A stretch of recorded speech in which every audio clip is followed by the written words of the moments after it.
he talks about golf where it almost feels like tears are starting to fill up his eyes as he speaks about the game and the Ryder Cup. This guy's passionate. At the end of the day, these guys still have to hit the golf shots, and you just need someone in there to just care and like have some passion. If they lose, it's not going to be because of this specific pick. Foreplay presented by Barstool Sports. We got the entire squad is back from the Iowa Barstool Classic. Trent and Dan were there. We got big news in the golf world. Keegan Bradley confirmed Team USA captain. He's 38 years old. He did his press conference 2 days ago once this podcast comes out. Rory McIlroy press conference. He's spoken for the first time about Pinehurst, about the putts. We got a bunch of clips that we're going to kind of play and go through the entire thing. And then in the video world, we got a huge video coming out, especially in the New York Frankie world. Huge one. Foreplay against, one of the more iconic sports talk radio shows in New York history. Yeah, Boomer and Gio versus Trent and myself at Glen Oaks. I just talked to Brendan Jones, our super producer, and I was like, I think you just need to send me golf course drone porn to post today, because the footage of Glen Oaks currently right now from the drone view is the craziest thing. We basically are playing Augusta National. We talked about this in the last show. I don't know how much better a golf course can get when you're talking about how pure it is. Yeah, it's an amazing video. The fact that we got to get Boomer and Gio. I listened to these guys from 6 o'clock in the morning till 10 o'clock, basically every single day. They're on CBS Sports Network. They're on the simulcast. You're not Trent up at and 6 in the morning. Don't be ridiculous. No, but like we have it on. Like I'm not like every single listening morning at 6 since a.m. I was a child walking to school. No, I'm not listening at 6 a.m. But when I was waking up like at 6 o'clock, 7 o'clock in the morning, you had them on. Like that's just what you did. Like when you're in the car, you listen to WFAN. My dad listens to WFAN the second he wakes up to the second they're off. That's awesome. It's incredible. So we're going to be in the studio, which is nuts. We're going to WFAN studios. Trent and myself are going to be sitting at the table, like talking on live radio, on TV. It'll be fun. So make sure you go check that out. That went out yesterday. And yeah, it's a great video. Good match. How nervous are you going to be in studio, Frankie? You Pretty nervous. Can't curse. Yeah, that's the thing. You're a swearing individual. We all curse, but I would say you at a higher clip than everybody else. Mm-hmm. And we're just going on radio. Will they throw you out? Will they escort you out of the building if you say the F word too many times? I feel like they might. I mean, they have a dump button, you'd assume, but I'm bouncing around that thing. Like that guy better do some thumb workouts tomorrow. The last time probably you and I did radio that wasn't a podcast on the Barstool Sports Network was in New Orleans when we were at the Zurich Classic. And the guy was great. I cannot remember his name right now, but I remember walking to the radio booth because it was on the golf course. And Frankie and I the whole time were like, just don't say anything that Dave is going to text us and be like, you can never speak for Barstool Sports again. So we're going in there. We're a little nervous, but not really. We talk for a living. So we're like, all right, let's just go in there. 15-minute segment, get in, get out. The guy asked us in New Orleans what our walk-up song would be at the Zurich Classic, because they used to do that. I'm not sure if they still do it anymore or not. But he asked, what would your guys' walk-up song be? And Frankie Borelli said, When the Levee Breaks. And we're in New Orleans. And I was just like, I looked at him and I was like, that was the worst answer you could have given. That was number one on the list that you shouldn't have said. That was before I joined, and I remember texting Riggs being like, I actually cannot believe that just happened. Like of every song that's ever been recorded in the world. Ever. We looked it up after. There's like 80 million songs that have been recorded. A year. Like not a worse spot to be in American history where you say the words like when the levee breaks. Even the radio host said, well, not down here. I was like, me and you, we got to get out of here. We got to get on a helicopter and fly to Portugal or something. We just got to get out of here. There was no ill intentions there. Oh, no, of course not. I just happened to really like Led Zeppelin. I had listened to that song, walking over to the golf course from the hotel in my AirPods. And he asked me, what's your favorite song? What's your song that you're coming out to? I'm like, oh, When the Levee Breaks has a sick intro. Yeah. That echo drum beat. Boom, boom, da, da, dun, dun, dun, dun, da, da. Come on, man. And then he's like, nope, not after all the people that died down here because of a levee breaking. Oh, fuck. So that's who's going on live radio tomorrow, WFAN, around 8 a.m. when you people are listening to this. It probably kind of weaseled my way into the live show too. Gio, no, Good. They invited us towards the end, but Gio's like, I said, how do you want to promo this tomorrow? He's like, yeah, you guys want to call in between like 8 and 9? I said, yeah. Do you want us like on the screen? Do you want us like doing our podcast setup? You want us calling over the phone? He's like, yeah. He's like, we can figure that out. Or if it's not too much of a pain, you guys can come to the studio. He's like, I know you're all the way in Long Island. I'm like, oh, yeah, we'll come to the studio. Yeah. He's like, perfect. He's like, we'd love to have you. And I was like, all right. It wasn't the first introduction there, but we're there now. Wow. We're there now. We're there now. Incredible. Yep. Well, yeah, go check out the video. It's all over where we post videos everywhere. And then these guys are going to be on live. So hopefully. Can't wait. It's a dream. nobody I says texted anything. Trent. I said, this is a dream going to that studio with those Yeah, guys. and I mean, obviously, I grew up in Iowa, but I like New York is interesting in that radio still very, very much matters. Obviously, Mike Francesa, Boomer and Gio, when the Boomer and Carton show was on, like it's definitely a thing. I just feel like for me, I didn't really have. I had Dan Patrick when he left ESPN all those years ago. I would watch him and the Danettes. That was sort of my radio show for a long time. I did listen to Colin Cowherd early on, Mike and Mike early on. I know. Yeah. I knew Dan was going to get excited. Dude, that's my dream. And it almost happened when the live stuff was going on. I had like a half lead, and then it didn't happen. And it might never happen again, but that would be my peak. Damn. Yeah, but so I get radio, like sports radio is sweet, and I grew up on it, and it's very cool that WFAN is still very prevalent in the tri-state area. Like people are very into it. Everybody who when we were tweeting out videos and stuff and pictures from playing them, it was like, this is so cool that you guys are doing this. So I'm very excited. I understand. I didn't grow up with it, but I understand what it is. I know Brendan and I were talking like, who's going to watch this video? We try and make videos for YouTube and Rumble and like that type of audience where it's like, it's going to hit the mainstream. You're going to get a ton of views. And I said to Brendan, do we think this is just going to be 150,000 37 to 50-year-old Yankee Met fans in New York? Like that's just like that is the demographic that is listening to Boomer and Gio and who will now seek out them on the golf course watching that content. So I mean maybe it works. I mean, who knows? Maybe but it is one of those. Boomer does national stuff, right? Oh, Boomer. Yeah. First of all, the show is on CBS Sports Network, so it's massive. It's on massive, TV every morning, right? It's a national every single morning. Yes, it's massive. So no, it's funny because I'm thinking of all my friends that listen to it. It's just a bunch of like the DiTomasos and the Picchettis and the Angelinos. It's just that's who's going to be watching this video. The Borellis. It's a good video. Yeah, but it is in that world. It's not like kind of a thing. In that world, it's everything. So those people that are going to be watching everything. Their favorite guys are like out of the studio playing golf. They can't believe they're seeing like their legs. You know what I mean? Like they're behind the desk. I remember moving to New York, whatever that was, 2016. We moved there for work and realizing that like Francesa was a thing, and I had no clue. I mean, I had like sort of a tangential like understanding that he existed because of Kevin's Twitter account, but then moving there, and I remember like early days, Kevin would just play it like I think out of his like computer speaker, like no headphones, would just have Francesa on in real time, and you start to learn like how iconic he is and how whatever percentage of it is sort of like you're in on the joke that he's incredible because he thinks he's incredible and he's wrong.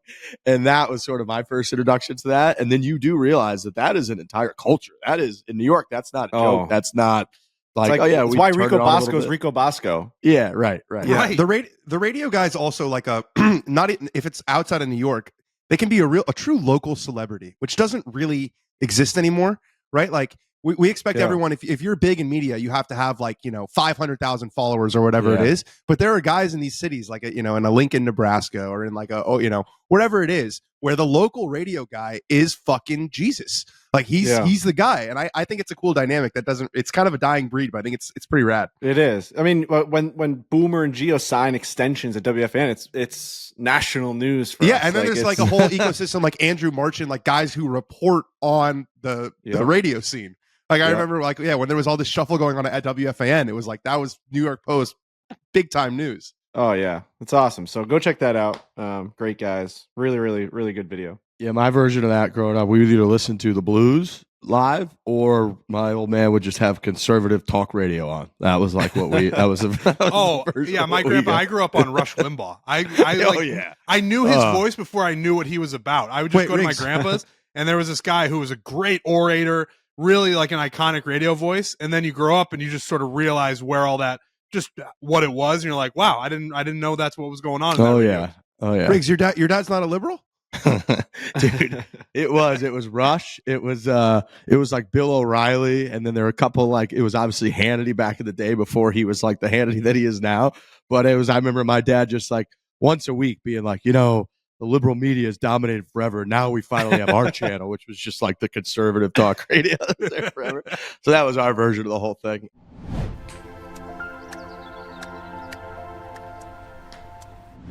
This episode is brought to you and presented by Chevrolet America. We love Chevy. We love the bow tie. Getting stuck in the rough is a thing of the past with the first ever off-road capable Traverse Z71. This thing's awesome. Go to this link. It's chevy.com/Traverse and just look at this thing. It is an absolute modern marvel of humans that were able to create something like this. It just looks great. It's huge. Bold street styling of Traverse RS. There's a Traverse that can help you handle just about any terrain. We're talking 3 different rows of seats. They got automatic one touch with the second row folding, third row power folding. It's got, I believe, 328 max horsepower. This thing is just an excellent vehicle, boys. Look at that interior. Oh, I've said it before, but the Ryan family is a Traverse family. They've got one in Arizona. Right. They've got one in Cedar Rapids. So yeah, they love the Chevy Traverse. Chevy is the trusted vehicle of the Ryan family, and that's about as good of an appeal as I can give you. I'm a huge interior guy. I need the infotainment system. I need all that because the outsides, to me, the inside is everything to me. And if it looks that cool, that picture I just showed you guys here on the podcast, that's sign me up because they've nailed it. It did a great job. Even just the link. Just go to the link and you'll just enjoy yourself because it looks cool. They got the all-new 2.5 liter turbocharged engine, 328 max horsepower, 326 pound foot of torque, and up to 5,000 pounds of available maximum towing. You don't have to leave anything behind because the redesigned Traverse golf trip, little hint, if you go on a golf trip, you can fit all kinds of stuff in there, offers best-in-class max cargo volume and seating for up to 8 passengers. Not to mention the RS comes standard with the one-touch automatic second row and power folding third row. Head on over to chevy.com/Traverse to build your own and learn more. Chevrolet, together, let's drive.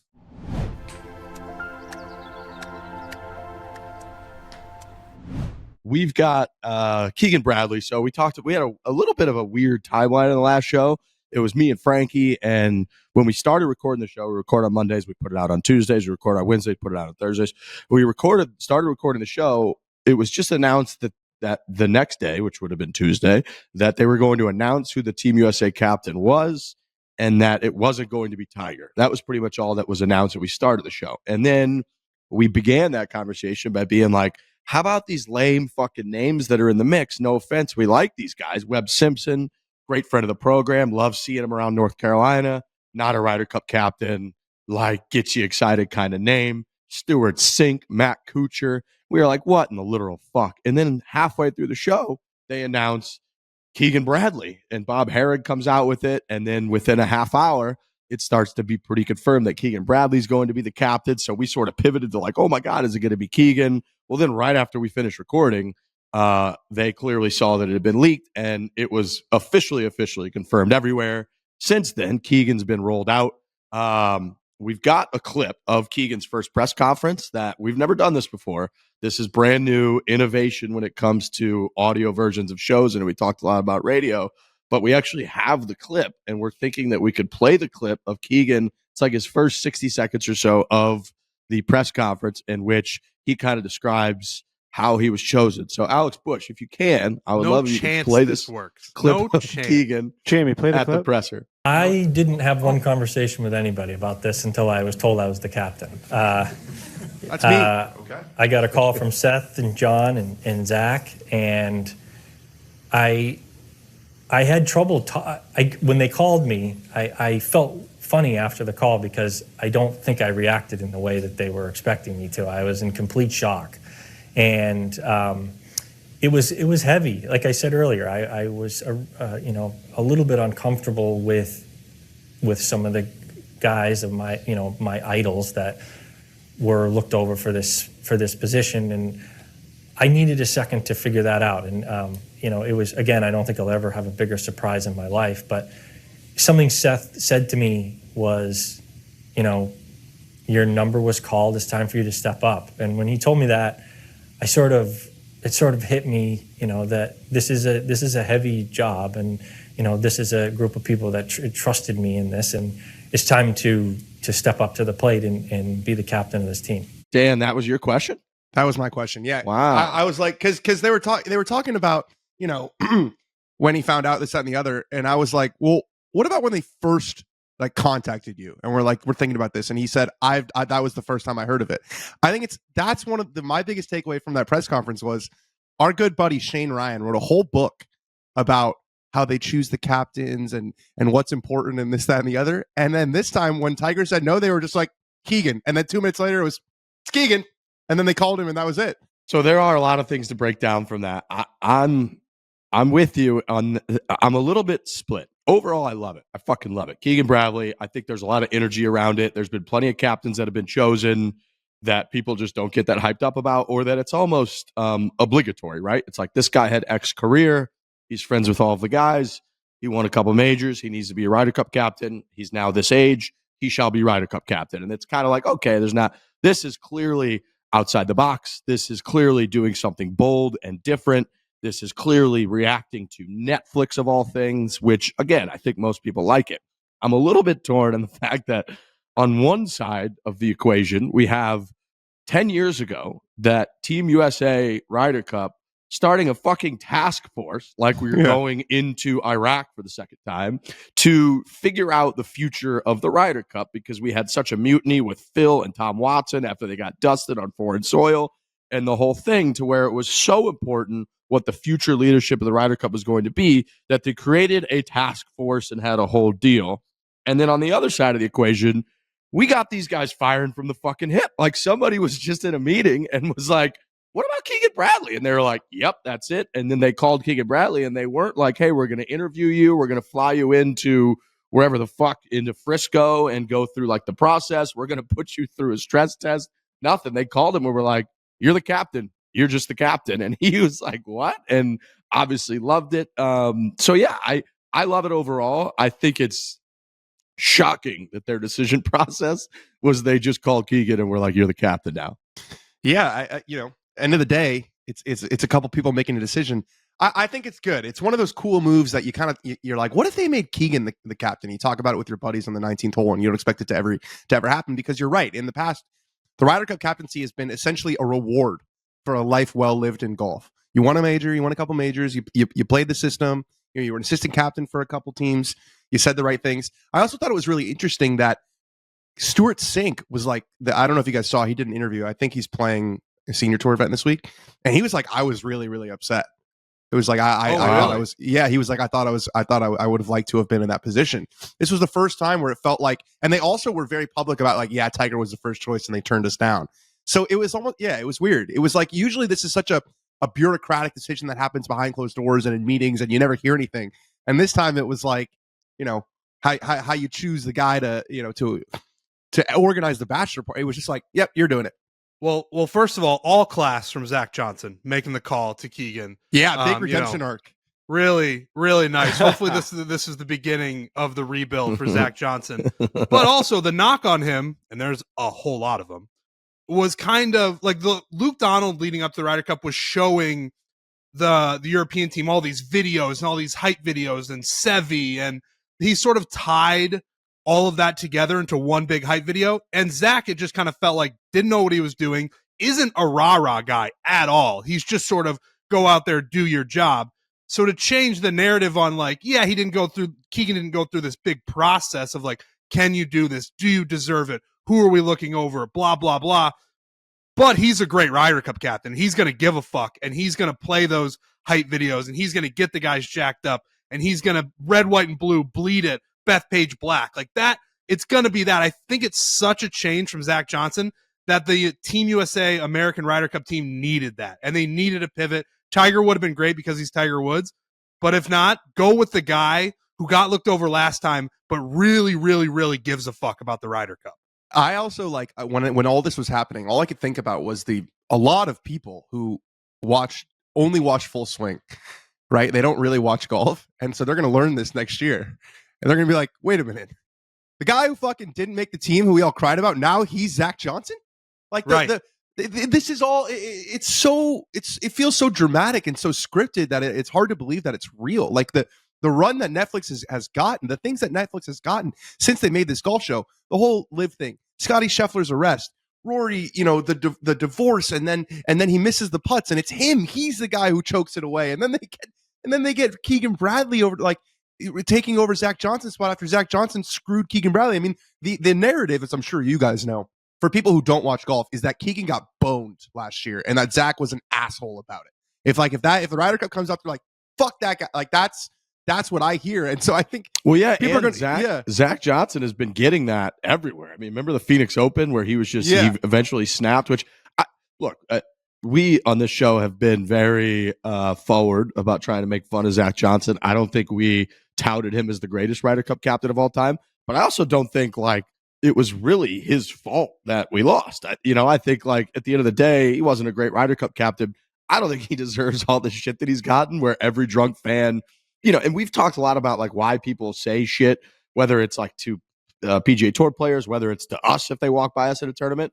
And a lot of it is just instinctual. What do I know about this person? Blurt it out. And I think that Zach Johnson has been a very unfortunate victim of that, where people don't really even know what's going on, whether it's the Phoenix Open or whatever. There's another tournament where something happened, and then he walks by and they think in their head, oh my God, instantly comes to the top of mind, Ryder Cup captain, bad, Netflix, fuck you, Zach Johnson, you ruined the Ryder Cup. And he gets that over and over and over and over again. And that's very much not fair. So I thought it was very cool that he had the opportunity to be on that call. And like you said, kind of a recovery arc, whatever you want to call it. I thought that part of it was great. There might be a little part of the PGA of America that's like, how do we avoid having negative criticism when Keegan doesn't get on the team again next year? Oh, let's make him fuck captain. We'll just make him captain, and then that can't happen. But no, I think you're right. I think if you had to describe him in one way, like great Ryder Cup captain, win or lose even, I think like Keegan is going to be a hype guy. He's already talked about he's going to have Michael Jordan in the mix, not going to be a vice captain, but like he'll be in the mix. So he'll probably be up there giving a speech, or he'll be up there like in part of a video that he makes as a hype video. Like he's going to have everybody amped up. He played at Bethpage a ton when he's at St. John's. Like he's a Northeast guy. No, New York's not necessarily like New England, but Northeast guy. And St. John's University. So, what do you mean? Yeah. He used to sneak on Bethpage Black as a college kid. I just meant in terms of like he's from Vermont. Yeah. He's not like from necessarily New York. You got to start at Wheatley here on Long Island, though. We talked about that last show. Like that's he used to work in the bag room, right? Work in the bag room, and then the guy at Wheatley gave him that check, right? That eventually got him into that final tournament, and he wins it, and then wins the PGA Championship like 9 months later, or whatever it was. It's one of the greatest stories in golf for the introduction to a career. We're all Keegan guys. I think we can all agree that if Full Swing never came out, he's not the captain.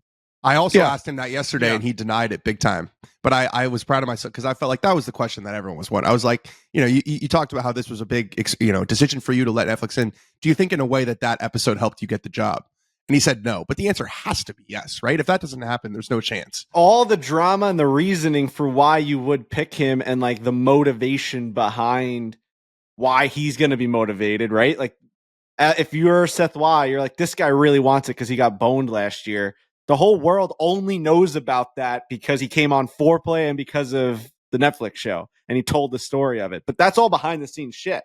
If we don't get to see how Zach Johnson got swindled into picking his friends, and then was like, they were just dangling shiny diamonds in front of him saying, come over here, Zach, here's where your pick is. If we didn't get to see that with our own eyes, they would owe nobody anything. They don't owe anybody anything, but they owe the PGA of America probably thinks they owe the people like this redemption story. I don't know why, but the reasoning has to be because of the show. Yeah, and if they don't put out that part of Full Swing and him telling it on here, because you're right, he told that story here before it ever came out. He's not even considered after they hang up that phone, just like the other 6 guys that they called. That's a tough phone call. He makes the call. They hang up and they go, whoo, we got that No, one over there with. still And they are never guys that think are about like- it again. There's still people out there. I mean, there's a lot of people being like, he got fucked even before the show came out. But I'm So I saying will the say PGA that, of America. I'm saying the PGA Yes, of America, I yes. don't think would have thought about it again. They'd be like, yeah, No. sure, there's people rooting for him to get on. There's people rooting for whoever to get on. But like, he's not on the team. It's over. That's it. And then when that all gets brought back up in fucking March or whatever that came out, that B-roll of his suitcase and then him talking to his wife, are It's you bad. kidding me? That was seared in everybody's brains. There's no way. And I love Keegan's a great friend of the program. He's going to be back on. We're talking about this. I'll say to his face, you're wrong. If that show doesn't come out, I don't think you're Ryder Cup captain. And I'm glad it did because I think he's going to be an excellent Ryder Cup captain. Yeah, it's just hard to say that he's more, he has more accolades or whatever it might be than all the like Freddie Couples to be a captain or Phil Mickelson, or it's just hard to make that he was shocked himself. And the reason for being shocked is because there's all these other things that are coming into play about it. It has nothing to do with his career and all the stuff that he's been able to achieve. Yes, he's been a great Ryder Cup like guy, but I mean, so have all the guys that he got picked over. Right, but I think that it's a bit of a new direction in the sense of before, at least with the Americans, like I said, it was a reward for a life well lived. I think the Europeans have been on the like, fuck that, let's win. Like Paul McGinley never won a major championship. He was a great Ryder Cup captain. Luke Donald, they're going back to the well. Like that doesn't happen. He's getting a second captaincy because it went so well. I think the PGA of America is like, fuck this, let's win. And that's why I also, Keegan yesterday was obviously ready for that live question, but he gave the answer that everyone wants to hear. I'm going to have the 12 best guys on the team. I don't care where they play. So yeah, I think it's just win over everything. Speaking of the live question, we're going to try this again. Alex Bush, I believe, has a great clip all teed up. We've got a live golfer, incredibly well-known live golfer, who was asked in a press conference about Keegan being the captain, and this is what he had to say. I was surprised at the pick, and I think it's a great pick. The more I think about it, he played a lot of golf at Bethpage when he went to St. John's. His passion for the Ryder Cup is greater than just about any player I've ever seen. His love for the Ryder Cup is more than anybody I know, and I think he's going to lead with that type of passion. I think he's good. I think he's incredible. I'm really, really happy for him. I think we all are really happy for him, knowing how gut wrenching it was not to be part of the team last year, but to now have the opportunity to lead and go forward, I think is great. Phil Mickelson, weighing in. I don't know. Good job, Alex Bush. Good fucking that was job. really Really good. Smooth. I'm actually kind of blown away at how smooth that was. That was pretty It's good, awesome. Bush, man. I didn't see that clip until just now. It's awesome. Yeah, there we go. You got give yourself a little pat on the Innovation, back baby, there, Bush. innovation. That was sexy. That seamlessness.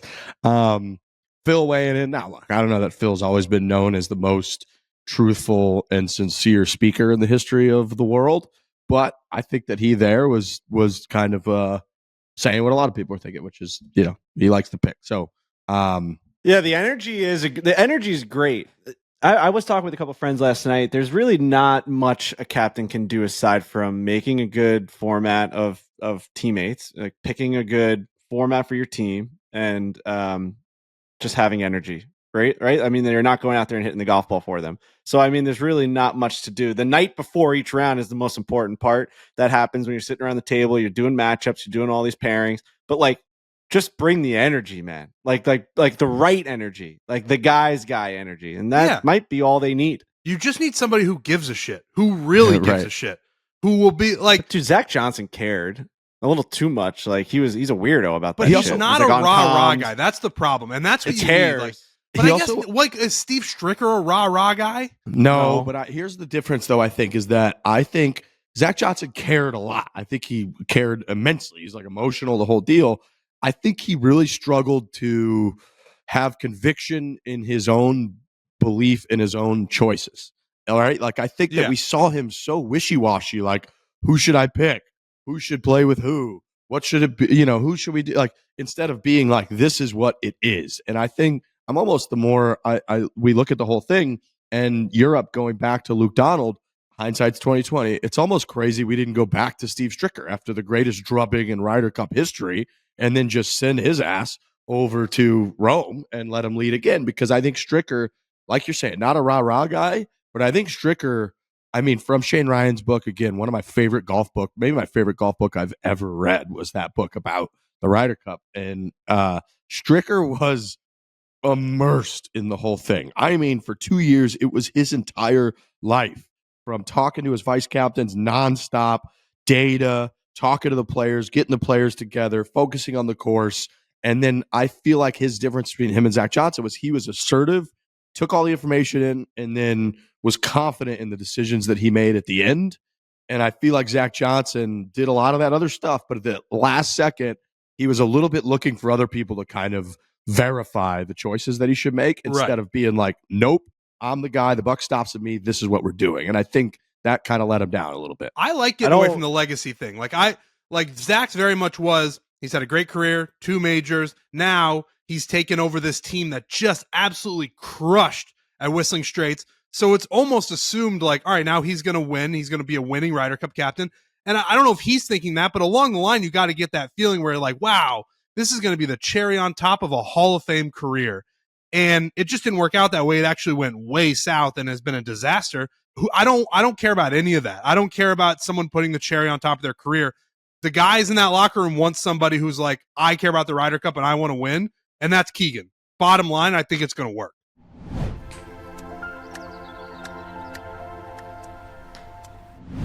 Did you know that you can get tickets to, wait for this one, Hootie and the Blowfish in Arizona on July 13th. It's coming up soon. $14. Our good friend Darius Rucker, go see him. I love We got Janet Jackson. Hopefully she keeps her boob in. We got Janet Jackson at the Barclays Center tonight. Janet Jackson at the Barclays Center. Yeah, you That's get fun. $41 tonight at 8 p.m. Go Holy see Janet smoke. Jackson. Alanis Morissette. We've got Hobo Johnson. I mean, Jamie Johnson playing at the Stone Pony. Okay. You got a lot of good stuff going on here. It's summer, man. Go do summertime. Summertime. I'm looking- finally here. Sorry. We got July 27th, Manchester City versus AC Milan is at Yankee Stadium. So Dan, if you're in town, big soccer guy, there's a couple big squads. What is that? Is that just like an exhibition game that they're playing?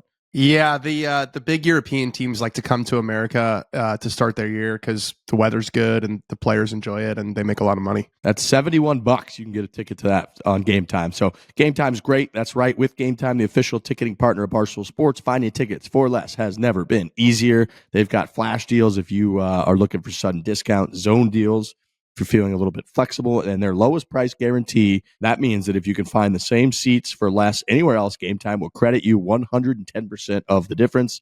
Game Time is the best place for last-minute seats with up to 60% off your favorite events. So what are you waiting for? Get involved. Go to events. Go to shows. Go to games. Makes everything worth it. It's fun. Take the guesswork out of buying tickets with Game Time. Download the Game Time app. Create an account. Use the code FORE for $20 off your first purchase. Terms apply. Download the Game Time app today. Last minute deals. Lowest price guaranteed.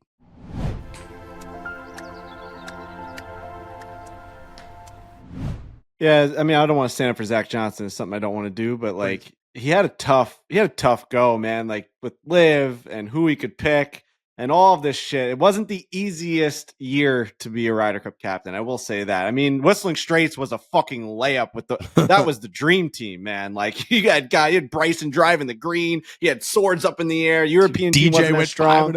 DJ went 5-0. I mean, the team was just different than. I mean, Rome was a little bit of a stripped down version of that squad. Well, I also think because they were coming off that drubbing, he went for like I'm just not gonna disrupt Cruise control. this.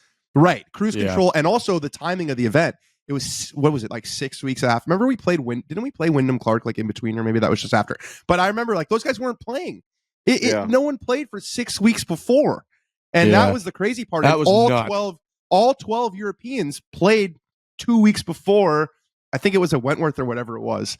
All 12 of them played, and none of the Americans played. I remember that being a big takeaway. It was like, dude, could you imagine any of these guys playing in the Ryder Cup and they didn't play, or the Masters, and they don't play a single event for 5 weeks before the tournament? That's Zach Johnson's fault, no? Yeah, but I felt like he couldn't. What was he going to do? Was he going to be like, you guys have to play? They'd be like, yes. Fuck you, no, we're not playing. He's the I captain. think you say he's got some say. I think you say like, guys, if you want to play on this team, you have to play an event leading up to it. Like give them 3 events that they could possibly join or get into, and you make them play those events. That Yeah. was one of the harshest criticisms I think everyone had of Yeah. him, is that he They- really didn't make these guys do anything. He's Yeah, they won't he's just not that guy, pal. Like when it comes to Yeah, I scolding know. them, or like even like some captain, you go to the media and say these guys aren't fucking playing, and they hate you, but they hate you together, and that's part of it. Like Leak it just it, depends on how you want to be the All captain. right, so now my question is, if you're Weaponize going to the be that media. guy, you're going to be that guy, pal. Is one of your peers that guy, especially if he's not the greatest golfer out of, I mean, he's not even a top 10 good guy question. on that team. It's a good like, question. Every guy he's going to try and be that guy to is better than him and is one of his peers. Right. I mean, this is what Xander Schauffele said yesterday upon hearing the news. I feel like Keegan would sort of understand. I'm sorry we don't have a clip, Alex Bush. I feel bad now. Oh, This is sort of like fuck. going back to the It's dark okay. age. You can But- send it to me. We'll be. I don't know It's where it okay. is. We're learning, and I probably should have told everyone that we were doing that, so everyone could come prepared with their This own is what clips. but that's Joe all right. Rogan just like makes Jamie fucking search the internet within a millisecond. Let's make Alex start to go crazy. Yeah. Come on. He Bush. said, Find the clip. I think it was probably at Scottish Open, but I feel like Keegan would understand sort of when we need to get up, when we need to practice, and when you need to do this and hopefully dodge anything. Taking a bunch of photos all dressed up. There's 2 or 3 dinners that week that we have to go to that are kind of mandatory. And I think if we could cut it down to 1 or 2 versus 3, that would be a really big deal. All right, so you can't let them bully you like a big media deal. wise. It's a big That deal, sucked. dude. That quote sucked. Sucks. Yeah, like he's Couple already being dinners, like that's like when someone is like talking to their dog, but they're talking to you through the dog. Like you ever experienced that where someone's like, Yeah. "Oh, he's being pretty loud over there, isn't he?" It's like, no, you got you can't let them bully you through the media. You can't. Yeah. I sent that to a player on last year's a European Ryder Cup team, and his response was just, they will never learn. I mean, I that's know. the craziest quote ever out of Xander. You have a It couple is. of dinners. Tell that to a Super Bowl team that has to have literally every single night there's some sort of ridiculous shit going on. You have to have media day. It's an extra 2 weeks of all this circus and getting paraded and Radio Row. Like the biggest stage, you're doing crazy shit. That's what makes you the best players in the world. You can handle it all. The media. That's why the Ryder Cup is the Ryder Cup. The gala is the galas and all of this shit. Like, how could you ever complain about that? It's every 2 years. Who gives a fuck? You also just know that Team Europe, they see those things and they're like, they don't get it. They really don't. Shane Lowry looks at that and says, these guys hate the Ryder Cup. We love the Ryder Cup. Like that just feeds into that narrative that is ultimately true, where Team Europe is just closer than Team USA. All the Team USA guys are sort of in their own world. They got their own brands. They got their own this. They got their own that. I'm not saying Team Europe guys don't, but for whatever reason, Team Europe just knows how to be boys together. There's one quote, I don't remember who said it, but I always remember it. And they said the Americans take themselves very seriously and the Ryder Cup not as seriously, and the Europeans take themselves not as seriously and the Ryder Cup very seriously. 100%. They buy in. It's 1 week. 1 week. I like that. I like that a lot. And I I, don't think like it, Keegan but I is like the it. right captain if you're going to get buy-in, guys. But you also might have, I don't know, Xander not wanting to go to a couple of dinners, and it's like, I don't know what to tell you, pal. Like He shakes it up, and I like it. I mean, you got your ass beat. He shakes it up. He's a passion guy. He talks about golf where it almost feels like tears are starting to fill up his eyes as he speaks about the game and the Ryder Cup. This guy's passionate. He's going to give it his all, and that's really all you can ask for. All the other shit that we're talking about, obviously we're going to have commentary on it all. We're going to break it down for 30 minutes, and we're going to speak about every single angle of it. At the end of the day, these guys still have to hit the golf shots, and you just need someone in there to just care and like have some passion. If they lose, it's not going to be because of this specific pick. I know that we pin a lot of stuff on Zach Johnson. The guys played like shit also. It's just what it is. Like they chose not to play 6 weeks leading up. They did a lot of things on their own. They were bad boys. Tisk tisk. Yeah. Yeah, for sure. I Just win. Like just be better, right? Like I mean, you're putting out the best players, quote unquote, in the world. Just win your matches. Like at the But end I of the do day, think, Zach like, Johnson's that- looking at them like fucking win. But that Xander quote though, I think like everyone kind of reads or hears quotes like that. We've heard those over years now, and you kind of think in the back of your head, that's why we don't win as often as we should. And it's not necessarily one particular thing, but it's like that sort of mindset and that culture over years seeping into, even if it's 2 or 3 or 4 players, and then you lose by a couple points, and it's like that just kind of isn't what you want. And I feel like on Europe, on Team Europe, dude, they could make fucking anybody. They could make Matthew Pavone the captain, and I feel like Rory and Rom would get right in line and be like, yep, let's fucking go. Whatever he tells me, I'm in. I'm on the program. We're going to win. This is great. Let's do it. And I do worry that they're like, with the Keegan thing, that you've got a few guys on that team that are going to be like, Keegan Bradley's telling me like where I need to, what time I need to practice. That's just the biology of Europeans versus Americans. We never, no matter what, every single guy on that European team is just different. Like Shane Lowry and Rory, you're saying these guys that are just like they're a different make than Americans. They just are. Like Sergio is all these types of guys. They just like care more. I don't know what it is, but you got to change the water over here or something. Like we've got. You're never going to get the same passion as what Shane. Like you cannot remake a Shane Lowry, John Rahm, Sergio Garcia. That shit doesn't just grow on trees over here. It does over there. I don't know what it is, but it's just the passion is over there. Let's give Keegan 12 captain's picks, and he picks the guys that he thinks are going to be who are going to give a fuck, because Xander's going to make the team, and he's not going to want to go to dinners, and all of a sudden he becomes the guy who doesn't want to go to dinners, and you're like, fuck, that's going to be the thing that takes this team's like morale down. All right, Keegan picks them all. No, Xander, you don't want to go. You don't want to go to dinners. You're not going. It's also Keegan Bradley should let little birdies, maybe send Dan Rappaport or something, some rumors that Zach Johnson might be getting picked for this to play in the Ryder Cup. At the very end, he gives him a call. It's like, hey, Zach, fuck you. Like just right up until almost book his ticket, you know? And then just like, just don't let him on the plane. Send him all the gear, like invite him to the fitting for all the gear. Yeah. Make sure, you know, are you pack large, your bag, Zach. Trent, is camp Zach Johnson in any way viewing this pick as kind of a slap in the face? No, because I think what you guys said about the PGA of America is true, where it's a narrative pick, which I'm fine with. I don't mean that in a derogatory way. And, you know, Zach Johnson was involved in the call. I don't think so. I could see how people could spin it that way. But if Zach weren't involved, yes. If there was just Seth Waugh on that phone call and they were like, we are bus tossing Zach Johnson and not involving him in any of this, then I would have said yes. I think him being involved in the process, at least a little bit, saves a lot of face. I don't know, man. I think Zach calling was the drama. I think it's scripted for Netflix. Zach calling him to be like, hey, buddy, like, it's your time. Keegan could have buried him if he wanted to, but he didn't. He could have, but he's such a nice guy. He said, boy, he's been through a lot. You know, I feel bad for all the stuff that he's been through. He could have been like, well, how the tables turn, my friend, and just like slapped him across the face. But he didn't do that. Djokovic would have done it. Yeah, Djokovic, he's such a villain. Do you guys...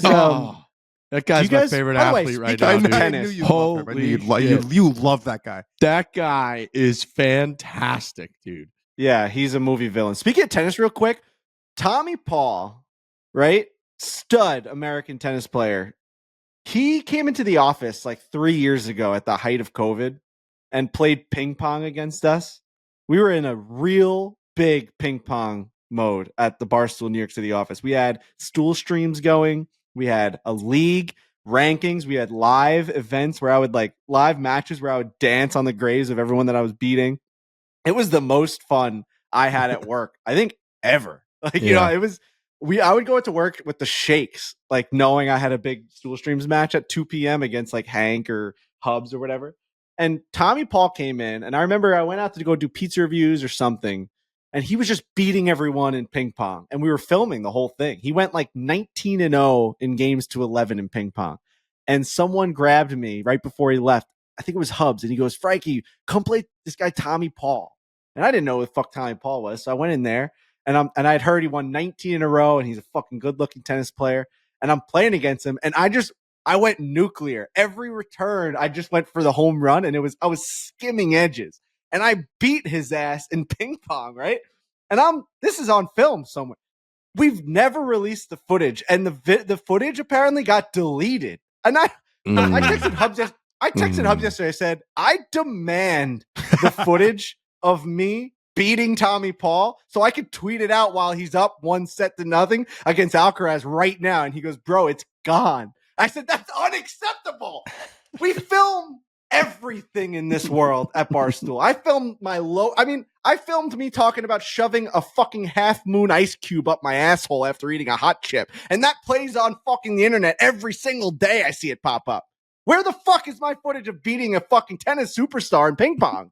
That's like I think LeBron years ago got dunked on at his camp by a high schooler, and literally the footage does not exist. Like Tommy Paul got it deleted. Tommy Paul was like, I cannot have the footage of Frankie Borelli beating me on stool streams, and it just disappeared. I want Tommy Paul to come out and say that he remembers me beating him in ping pong. You know, it's like beating an NBA guy in fucking in street basketball. I mean, I'll find out. Go ahead. He's gonna say he doesn't remember.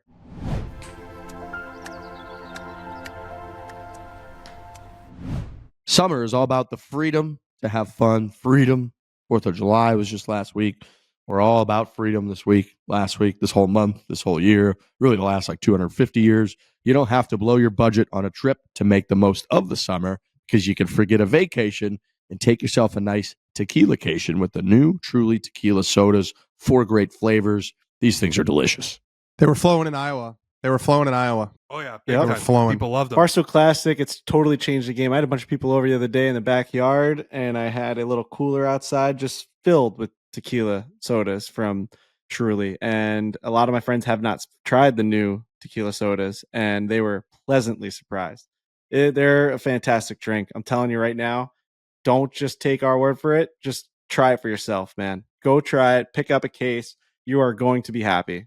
A refreshing blend. We're talking real fruit juice from concentrate, sparkling water, premium tequila blanco. It's the drink of the summer. 4 great flavors: lime, pineapple, guava, grapefruit, watermelon. 5% ABV, just 100 calories. So you could take a tequila-cation with the new Truly Tequila Soda today. Truly Tequila Soda. Keep it light. Hard Seltzer Beverage Company, Boston, Massachusetts. Please drink responsibly.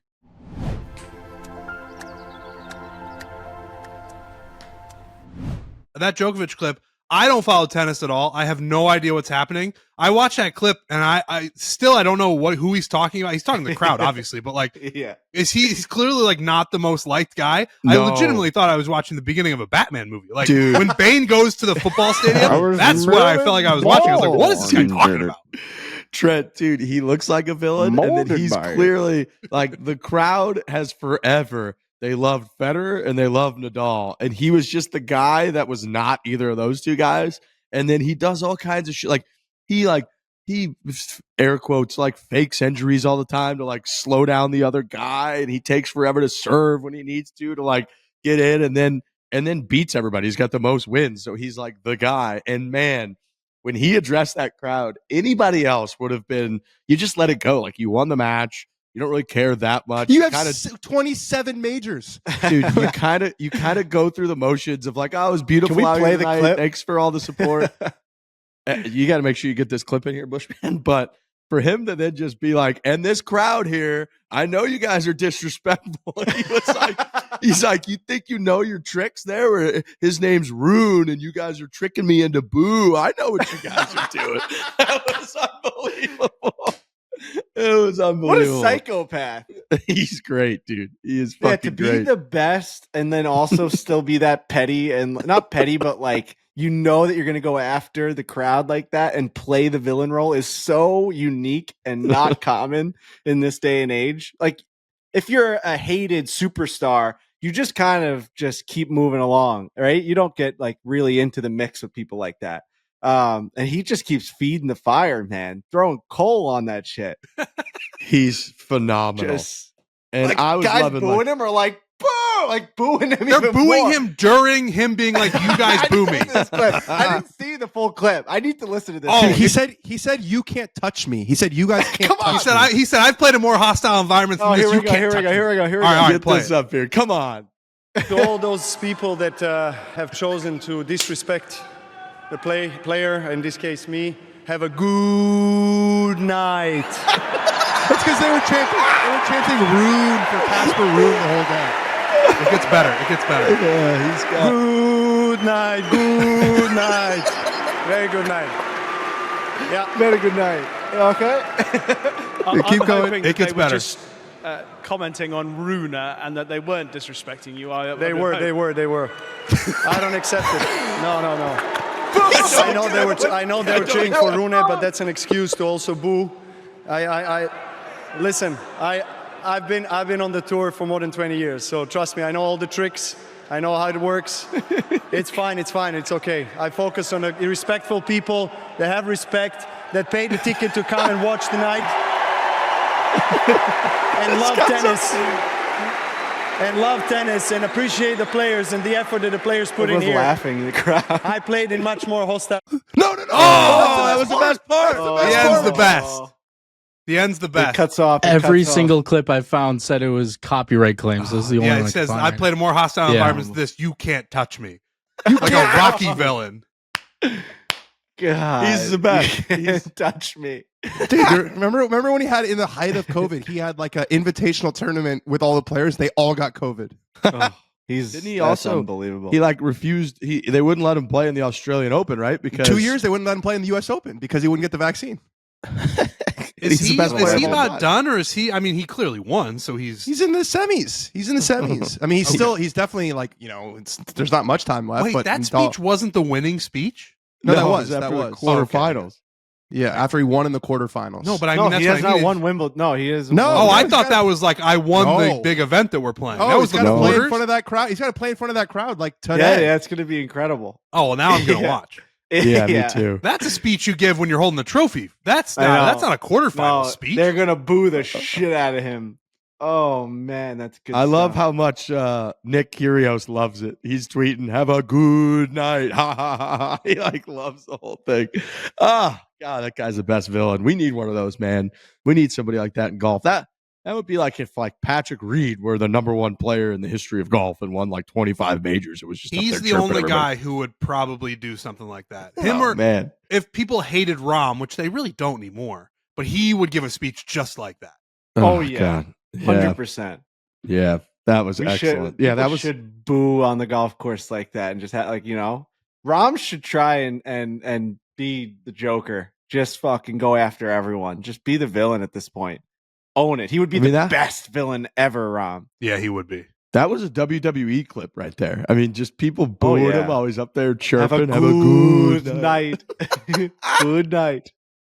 Phenomenal. Absolutely People in the phenomenal. crowd are like, fuck you. Also, that was probably such a good joke in his like slightly foreign brain. It didn't really hit. It didn't. Oh, it hit. I kind of It hit for me. good night. All right, moving on. We've got Rory McIlroy. So Rory has faced the press for the first time since the U.S. Open. He talked about how he went home, took his jet home, withdrew from the Travelers Championship after the Pinehurst disappointment, and then went up Manhattan, had a few days up there like a planned trip, and then in the presser, he was asked directly about the U.S. Open. I think the best thing to do is probably play. I mean, right away he's kind of asked just about his emotions, and he gave like a 2.5 minute response where he pretty much covered everything that happened on Sunday. He talked about his feelings. He talks about the putts. He talks about, which I loved because we got a good amount of this from Matthew Pavone. He talked a good amount about sort of the proximity of the course at Pinehurst to the guys behind him. So he knew the entire time what Bryson was doing, but I believe Bush has the clip. So Bush, if you could fire up this clip, we can hear Rory kind of talk. Dude, we're about going it. 0 to 1,000. Fucking Can you just fucking put into words the All right. actions and emotions of that final round, if you can, please? I think the way I've described Pinehurst on Sunday, it was like it was a great day until it wasn't. I did things on that Sunday that I haven't been able to do in the last couple of years. Took control of the golf tournament, held putts when I needed to, well, mostly when I needed to, made birdies, really got myself in there.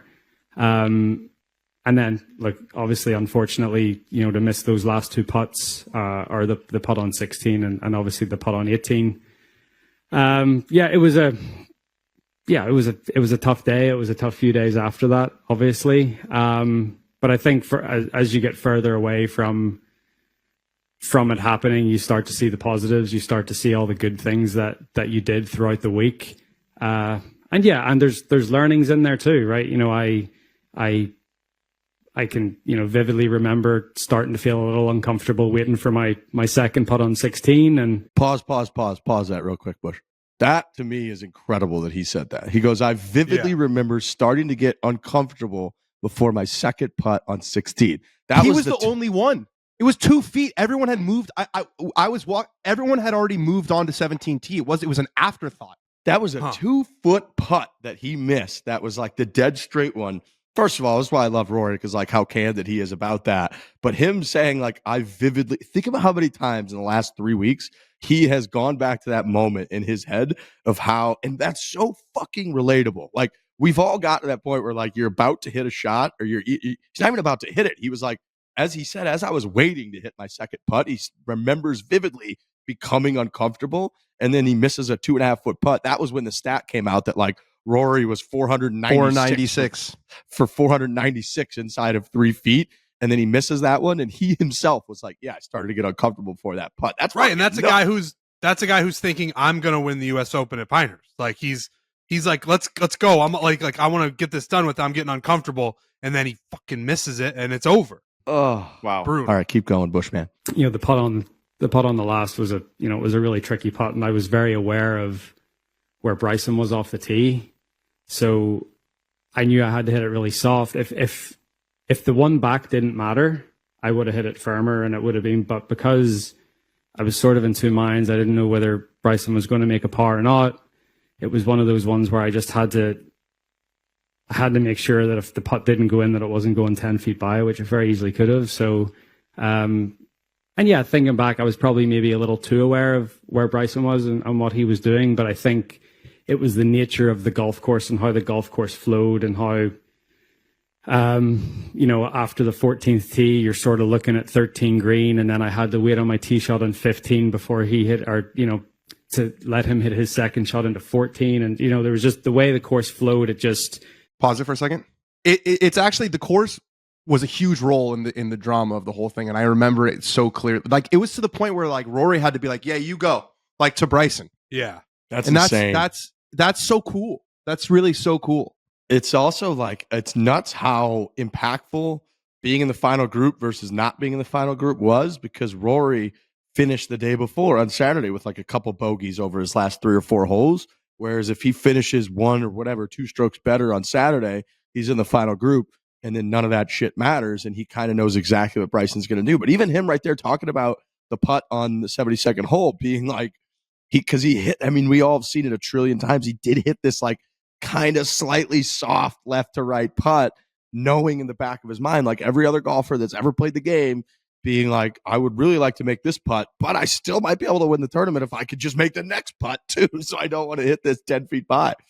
And I think Max Homa said that too, and you would know this better than any of us, Riggs, but he said that where that flag is from where he was putting, if you get aggressive with that putt and you miss it, it will go 10 or 15 feet by. People might not remember this, but when we played Kisner in the scramble, there was the same putt that it wasn't the same putt, but it was the same pin. And we were in for par, and he had like 15 feet for birdie, and he was pin high, and he gave it a little bit of a run, because if he made the birdie putt, we would have tied the match. If he misses, we win 1 up. And he gave it a little bit of a run, and at the end of his putt, it would have entered the part of the green where Rory hit his putt from. And Kiz's putt went 15 or 20 feet past the hole, and he literally said in real time, he goes, well, Jesus, thank God I didn't need to make par, because there's no way I could have made par. Like, it was the same fucking pin, and it raced by forever. So nuts to hear Rory being like so open about how all of that was in his brain. Yeah, and also nuts that up and down on 17 will just no one will ever think about it ever. It was such a good up and down. From long left of that pin to the back pin. Yeah. Fuck, man. I think keep rolling, and I think he had a couple good things at the end of that clip as well. It just made me very aware of what he was doing at the same time, so it sort of got me out of my own little world a little bit. But no, I mean, I look back on that day just like I look back on some of my toughest moments in my career, and I'll learn a lot from it, and I'll hopefully put that to good use. And it's something that's been a bit of a theme throughout my career. I've been able to take those tough moments and turn them into great things. Not very long after that. That's an interesting one, because he's had a lot of tough moments in the 10 years that he hasn't won a major, and he really hasn't capitalized on any of them. They're just getting more tough, I would say. You know, like if you didn't learn anything from the Open Championship at Scotland, like what more you have to learn now? You know, we got to start learning, man. We got to start. What else are you going to say? You got to start applying these lessons. You got to start. What else are you going to say? What else are you going to say? Fuck, man, I know, just can't do it. I just, that sucked. It was almost more heartbreaking because the beginning of that whole clip when he talks about like I was doing the stuff on Sunday that I hadn't been able to do. I was making putts, like that final round at St. Andrews. He two putted all 18 greens, and this time he was making 10, 20, 25-foot birdie putts up until the 13th, 14th hole. And he was like, oh shit, I'm doing the thing. Like I'm in control of this tournament. And then he said, he starts to get uncomfortable.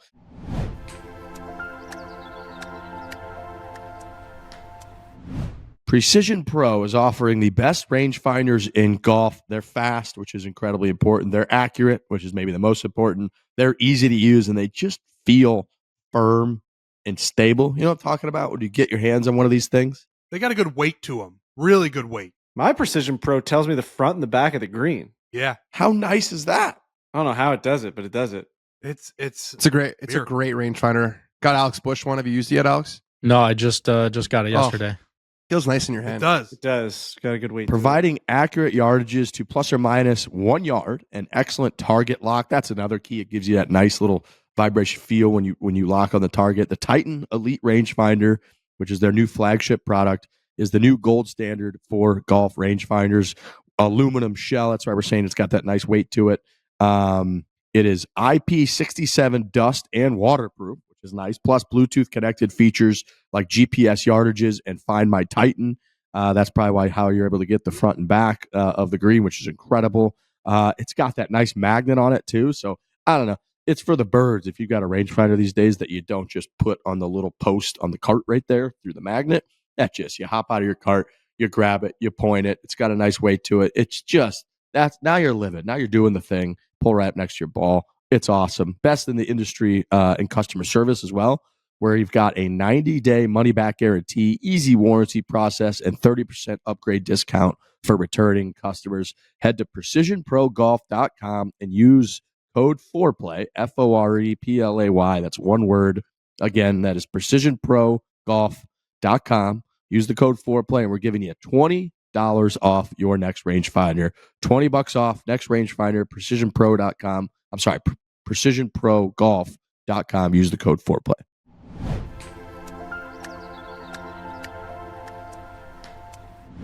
He had some pretty pointed comments. So somebody asked him, and Bush, get ready to tee this one up. Somebody asked him about the criticism of Harry Diamond that came from Hank Haney. Smiley Kaufman was pretty critical of kind of some of his like club choices. I believe most notably, they talked a lot about the 15, one on right? 15 and the club choice. And he had some pretty like aggressive comments, especially towards Smiley. But go ahead and play this clip there. Yeah, it's certainly unfair. Hank Haney's never been in that position. Smiley has been in that position once, and I love Smiley, and he was out there with us on 18. But just because Harry's not as vocal or as loud with his words as other caddies, it doesn't mean that he doesn't say anything, that he doesn't do anything. And I just wish that, these guys that criticize when things don't go my way, they never say anything good when things do go my way. So where were they when I won Dubai earlier this year, or Quail Hollow, or the 2 FedEx Cups that I've won with Harry, or the 3 Race to Dubais, or the whatever? So they're never there to say Harry did such a great job when I win, but they're always there to say he did such a, they criticize when we don't win. So at the end of the day, they're not there. They're not in the arena. They're not the ones that are hitting the shots and making the decisions. And, if someone said to me once, if you would never take advice from these people, then you'd never take their criticisms either. So I certainly wouldn't go to Hank Haney for advice. And I love Smiley, but I think I know what I'm doing out there. and so does We Harry. love a loyal guy like that. Great response. Harry and I get along very well with Harry, so it's a little bit of personal, but I completely agree. It's never the caddy's fault. It's just never the caddy's fault. That's one of my core beliefs in golf. Like, the player has to say at the end of the day, and every guy wants something different in a caddy. Some guys like a guy who's going to call you off a shot and who's going to step over the putt like he's the one hitting it. And other guys, that drives them fucking crazy. And it drives them crazy, when a caddy, they're over a ball and the caddy steps in. Like, it's just different. And I think if you gave Rory an activist caddy, like a Bones or like a Ted Scott, like, it might not work. His old guy, JP Fitzgerald, remember there's that famous quote about him saying to him, like, "You're Rory McIlroy, what the fuck are you doing?" He fired his ass. Yeah. Like, he doesn't want to hear that. And Harry's his good pal, and caddying for Rory is a difficult job. It requires a guy who doesn't, Harry never speaks to the media. He's never calls attention to himself. No social media presence, none of this stuff. He's quiet, and he's got Rory's back, and that's what Kinda Rory living the wants. dream. Honestly, Harry Diamond, like, I want to be that He's guy. rich as fuck. Oh, yeah. Dude, That's no true. social. I never thought about it. He never, I don't even know what Harry Diamond's voice sounds like. Sounds a lot like Rory's. Really? Yeah, they're boys. Harry Diamond won the west of Ireland or whatever. Like, a hugely, he's like 3 or 4 years older than Rory, but he won the west of Ireland or north of one of these big amateur tournaments as a junior. Was an excellent player. Was working like a family business. I think his parents owned something or some sort of shop or something. And then he fired this guy, and then Rory plucked him out from Northern Ireland, and it's been pretty good since. Now? Maybe 10, close to 10 years, I would guess. Since Rory won his last major, I think it's been. But I think that's right. But I will say this: on the show, I had a lot of praise for Harry, saying that how did Rory get to the point of being 2 up with 5 to go or whatever it was? Like, you can't just eliminate that part from your brain. I mean, if you're on a team, and these guys are their 2-man teams, if you've set yourself your guy up, if we're gonna put this all on Harry, let's put the fact that he set his guy up for a 2-stroke lead at the U.S. Open on Sunday with a couple of 2-foot putts to finish it out. And it's like, if the guy doesn't get it done, he doesn't get it done. I mean, I don't know what more you want from this fucking caddy. Right. Smiley also, he expanded on like what he said, I guess, with the criticism. I didn't see the original Smiley criticism, but he said he should have clubbed down on 15, basically. Right. So he's out there with Rory. He's saying he didn't like the 7. He wanted the 8 or vice versa, whatever it was. And he also wrote just now, today, after he saw the comments from Rory, that sometimes you just get an unlucky bounce. Like, you could hit a really good golf shot, you get an unlucky bounce. And so he's kind of backtracking on his words, being like, I know I wasn't standing over the ball. He may have struck it the way he wanted to, and you just get the wrong bounce. Pinehurst number 2 is not the easiest place to be critical of club choices. It really is not, man. Like, I mean, I played it during that media day thing, and me and Brendan were looking at each other in certain positions, being like, I don't even know what you're supposed to do on this whole, like, if you hit the perfect shot, you still get fucked. I mean, the best players in the world were getting embarrassed by this play. Scotty Scheffler couldn't make a birdie out there. So, I mean, it's hard to be critical of anyone's club choice or where the ball finishes or what you're trying to be doing with each shot. It's just an impossible place. It is. I completely agree with that. And I think I 100% support that. Like, it's never the caddy's fault unless the caddy does something preposterous, like maybe Joe LaCava did at the Ryder Cup. Like, maybe that moment was a little bit of the caddy's fault. But Hatgate notwithstanding. But otherwise, when it comes to like a player's performance on the course, it's just the player always makes the call. And I just looked up Smiley's comments. I weren't sure. Like, they were pretty like direct. He said, I felt like Harry Diamond really should have stepped in on the 15th hole. He did not have the right club in his hands. And I felt like Rory could have taken control of the championship on 15 if he just hits it in the middle of the green. He hit a good shot, but it was just the wrong club. And never was a 7-iron for Rory.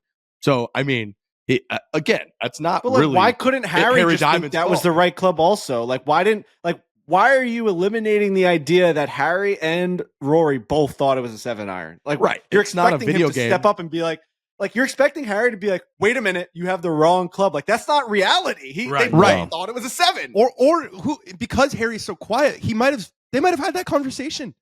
Harry's not going to get up there and be like, you know what? He's not going to respond. You know, like some caddies would respond. I've had it happen to me many times before, where you say something and then a caddy is in your mentions. Harry's just not going to do that.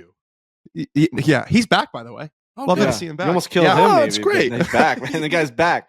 I'll say too, like then to defend Smiley, it's like Smiley also said that on the podcast with Colt and them. Like we say shit on podcasts all the time. Oh. Smiley was like asked about a thing and he's like, yeah, I don't think he should have hit 7-iron there. Maybe Harry Diamond could have stepped in. And then it's like, next thing you know, Rory's burying you in a press conference. So it's like, right. The flip side is we like an opinionated commentator. Like I'm fine with that. You just got to know, and Smiley knows this, Rory's going to be in front of a microphone at some point, and there's a real good chance that he takes a rocket launcher to you, and that's just is what it is. So that's kind of the world that we're living especially when you're the guy he's walking with them. You know, he's on the course with these guys, so he's got to realize that his shit's going to have a little bit more weight than it used to. You know, right? Like we've said a ton of crazy shit, and whoever it's about, ignore Rory us. or whoever, he's not out there being like, fucking Frankie Borelli, fuck that. Like he's never going to do that. Yeah, that's obvious. Of course we don't know what the fuck we're talking about. That would be excellent. It does. It holds more weight because it's coming from one of his peers. It's coming from a guy who's on the golf course getting paid to talk about golf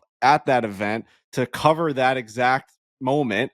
And, you know, if the guy is being that critical about your shot, you have to go back at him and be like, you have no idea what you're talking about. It's also Rory knows. Yeah. Like Rory does his homework where he's like, Hank Haney's never been there. Smiley's been there once. Like he'll bury you and like that'll hit Smiley and he'll be like, oh, that hurts. Yeah.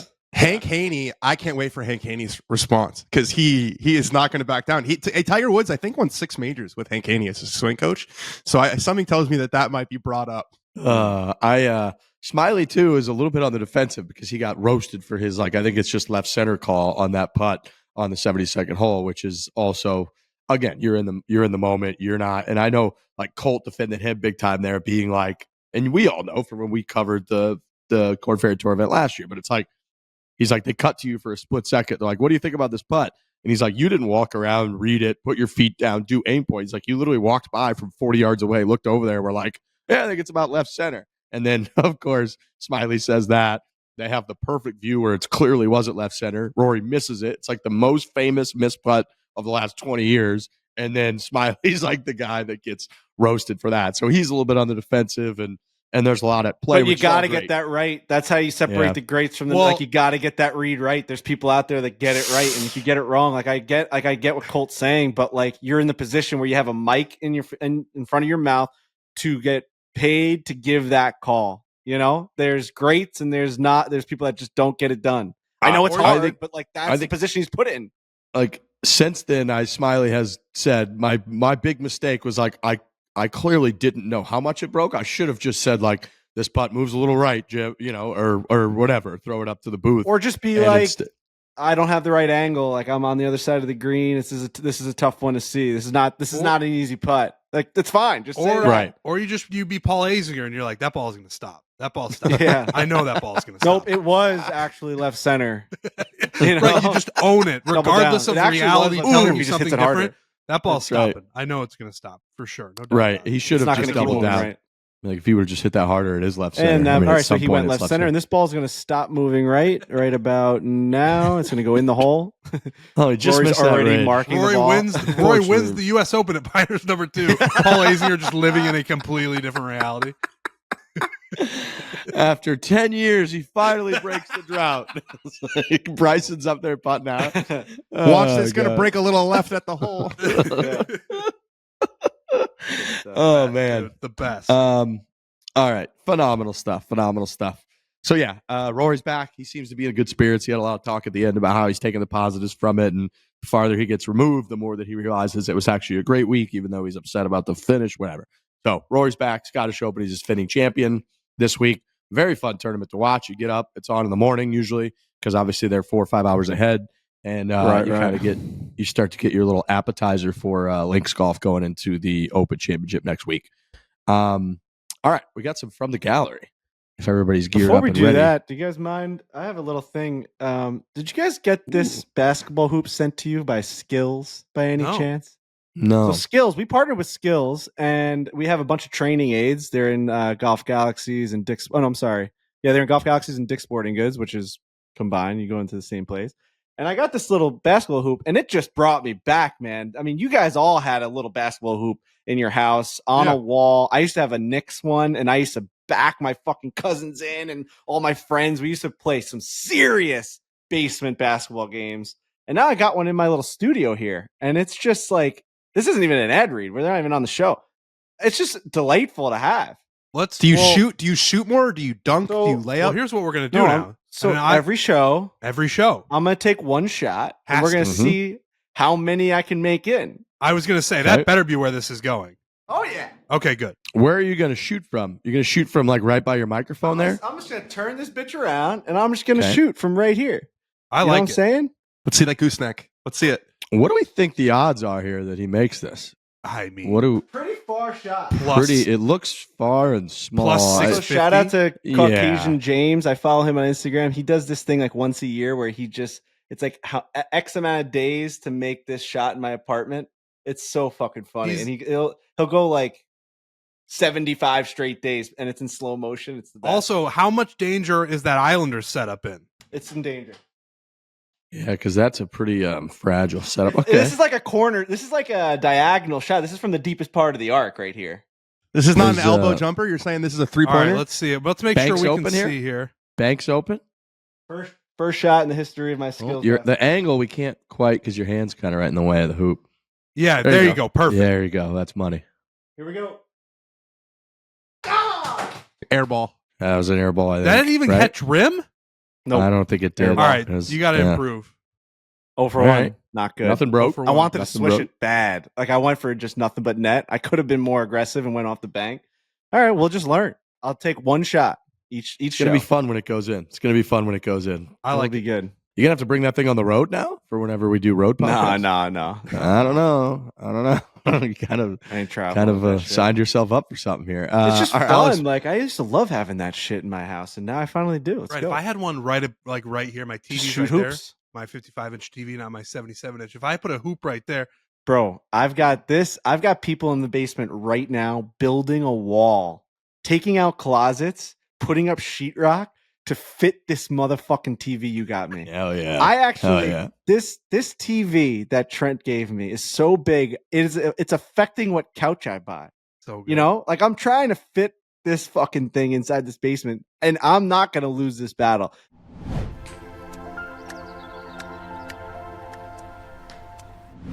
Most Americans think they spend about $62 a month on subscriptions, but get this. What do you guys think the real number actually is? probably closer to 100. Frankie? 94. Yeah, high 80s where my head went. The actual number is closer to $300 a month Okay. on subscriptions. See? It's like hot dogs. Wow. Right. That is I don't literally know why I said thousands. 94. Like it's usually like a round number for sure. That is literally thousands of dollars a year, half of which we've probably forgotten about. Rocket Money is going to help you. It is a personal finance app that will find and cancel your unwanted subscriptions.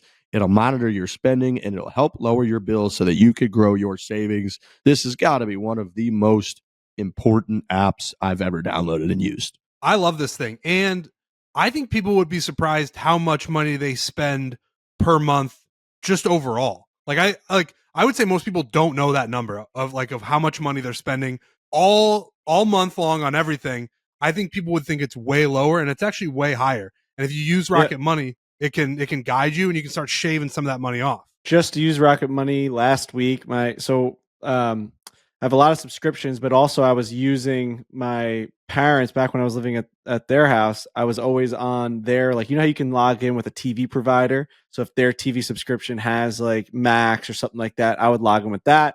And I realized because they end up switching their TV provider and they don't have that anymore. So we actually went into Rocket Money to see where those, like, who was paying for Max and who wasn't. Like we needed to find out. It's impossible to find out because you don't know what login it was. You don't know what. So you have to go in, you type it in on Rocket Money and it tells you you've been paying this each month or you haven't been paying it since this time. And you know when it got canceled. It's such a help. It really is.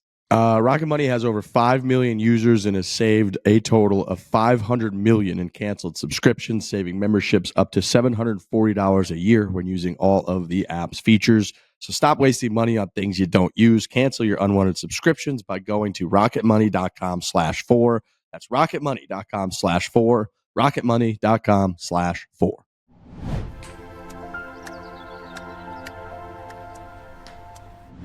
I'm in a world of hurt. I've been infiltrated. My house has been infiltrated. I feel like we found a mouse in the basement when they're like digging all this stuff up. And I mean, it's like, it is what it is, right? We live out, we've got trees, we got a bunch of yard. It's like, we're in their world, I guess. It's just, you don't like to see little mice. Like, they're a little field mouse. What color is it? A little traps? white cute one? It's a little, yeah. So there was like little traps to get little insects, and there was one on there, and it was unfortunate because now I want to burn the house. So I looked at the guy and I looked at him, and he goes, "We found this. It's no big deal. We're just going to seal up where we think they could possibly coming in from. We got an exterminator coming to make sure we get all that shit squared away." And I looked at him. I said, "How much is it to burn the house down and rebuild it?" Like, I dead honest. Well, I mean, they do say like for every one you see. Oh yeah, yeah, I know what I mean. I know. And oh yeah. You know what? Like mice attract What's that? things that eat mice, Like what? Like a rat or a Like snake? a cat? like snakes. Oh, we don't have snakes on Long Island. That's fucking crazy. We had Crazy a rat talk. problem in I my think house there's in snakes college. everywhere. Full on rats that would come from behind the stove in our college house in Evanston, Illinois. See, that was that's fun. the thing. We're gonna get it done. I mean, everyone I've talked to, like, you always run in when you have a house, like you run into some sort of issue like this. We didn't notice it; it was dead. So, like, who knows? It was on the trap, which is good, but it's a nightmare. It's a nightmare. I don't want to deal with You it. gotta Maybe like, get a one cat. I've got a night. stray cat that walks around this neighborhood. There you go. I'll and clean it's- things it's up a real big fast. boy, and it definitely eats fucking mice. It definitely eats mice.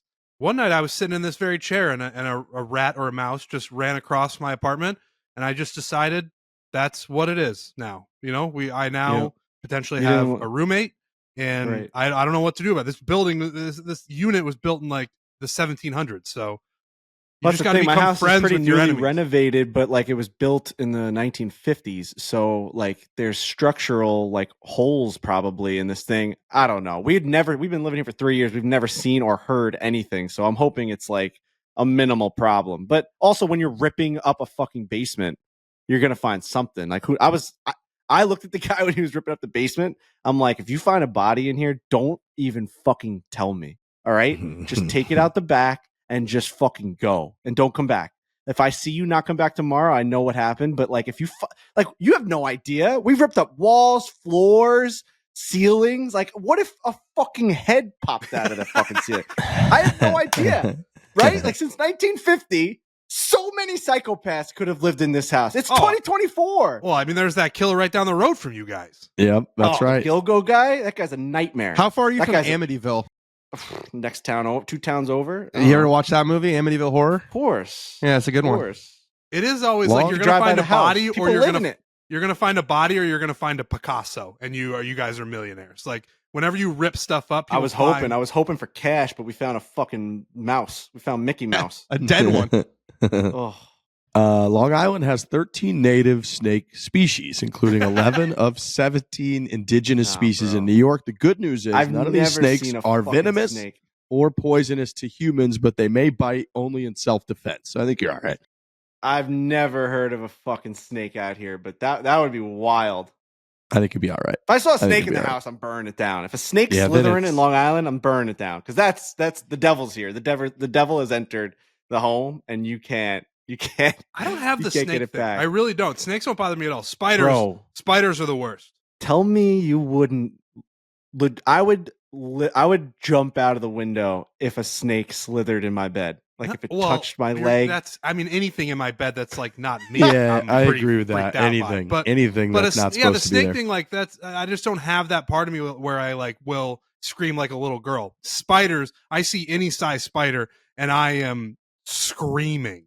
So There was a. I set a little trap for a mouse because now I'm freaking out. So I'm like, they have all.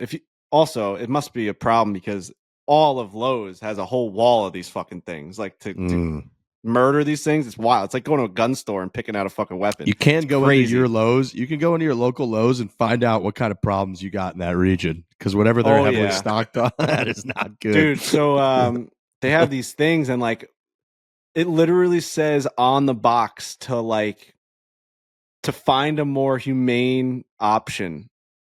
You know what I mean? It's like a warning. Like if you Like this is can going to be find gruesome.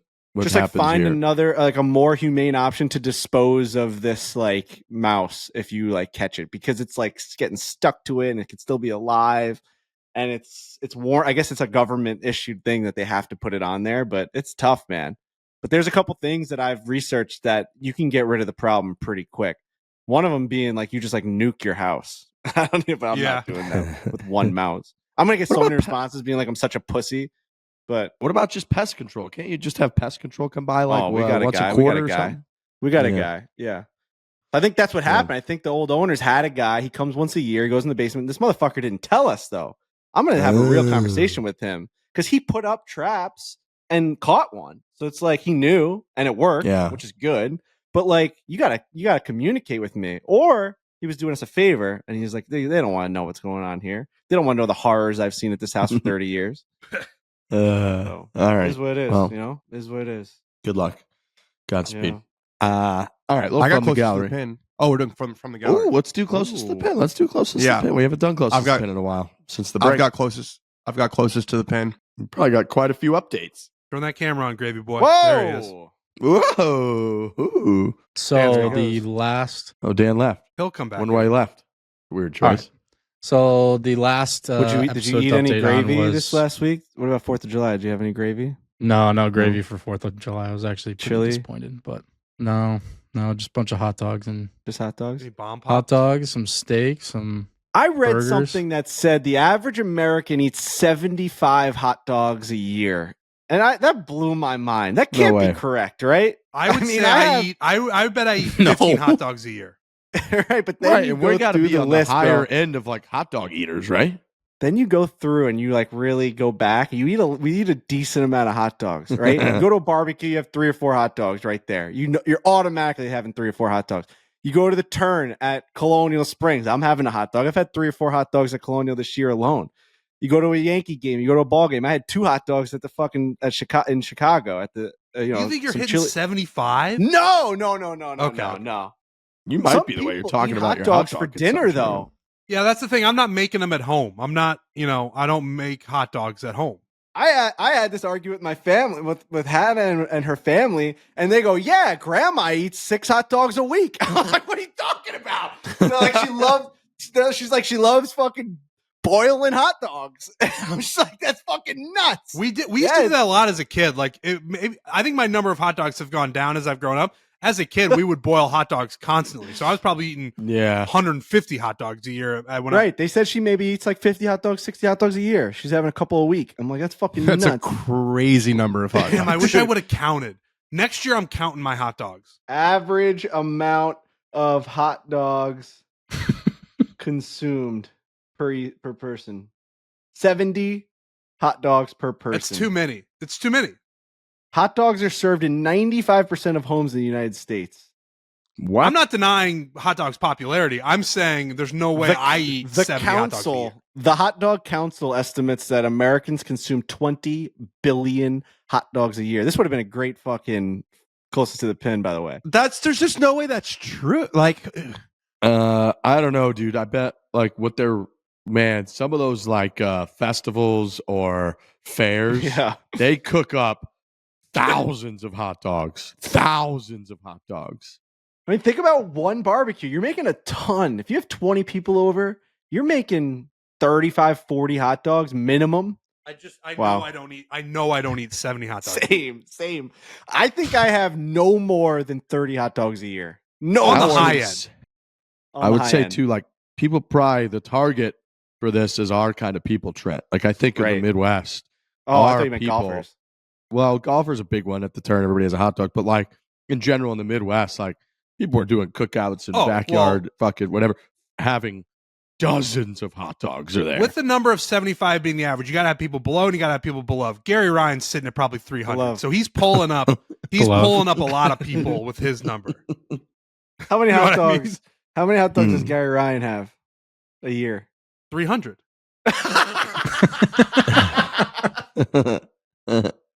300 to 400. That's what I'm saying. There's people who pull the average up and there's people who pull it down. Gary and I probably cancel each other out.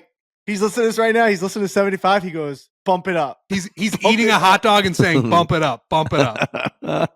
We're going to the roof. Oh, all right. So you golfed with him. How'd he play? He played great, man. He can still move it. He just turned 73 at the end of June. And yeah, man, he's got good action. He really does. And he can putt well.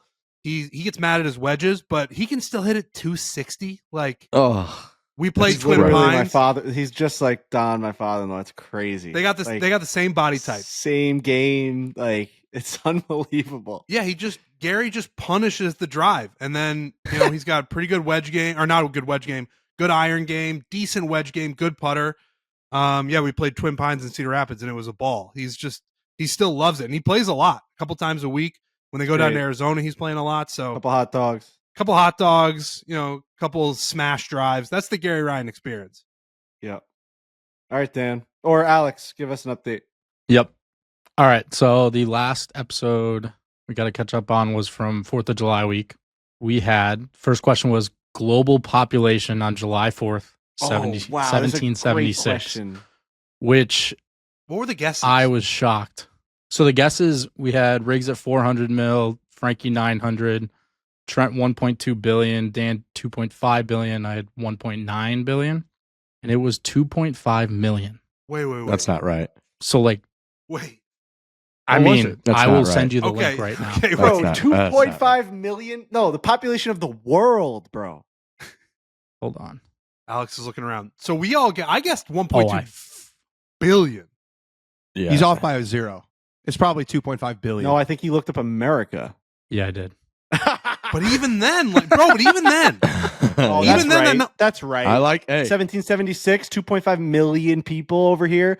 We barely had any. We're even a country. Right here. I'll send I you do a link. like that mindset that America is the whole world, Bush. I love that. That's one that we like. These colors don't run. But even if it's 2.5 million in the U.S., that number is going to be significantly lower than any of our guesses. No, you got to think Europe had fucking hundreds of millions. Everybody. No? Yeah, we were so new then. We were nothing. True. Okay, so I found a number. The closest right here. It doesn't say per year. It kind of goes per 100 years, but then it has 1760. The year 1760, there were 770 mil. Okay. No.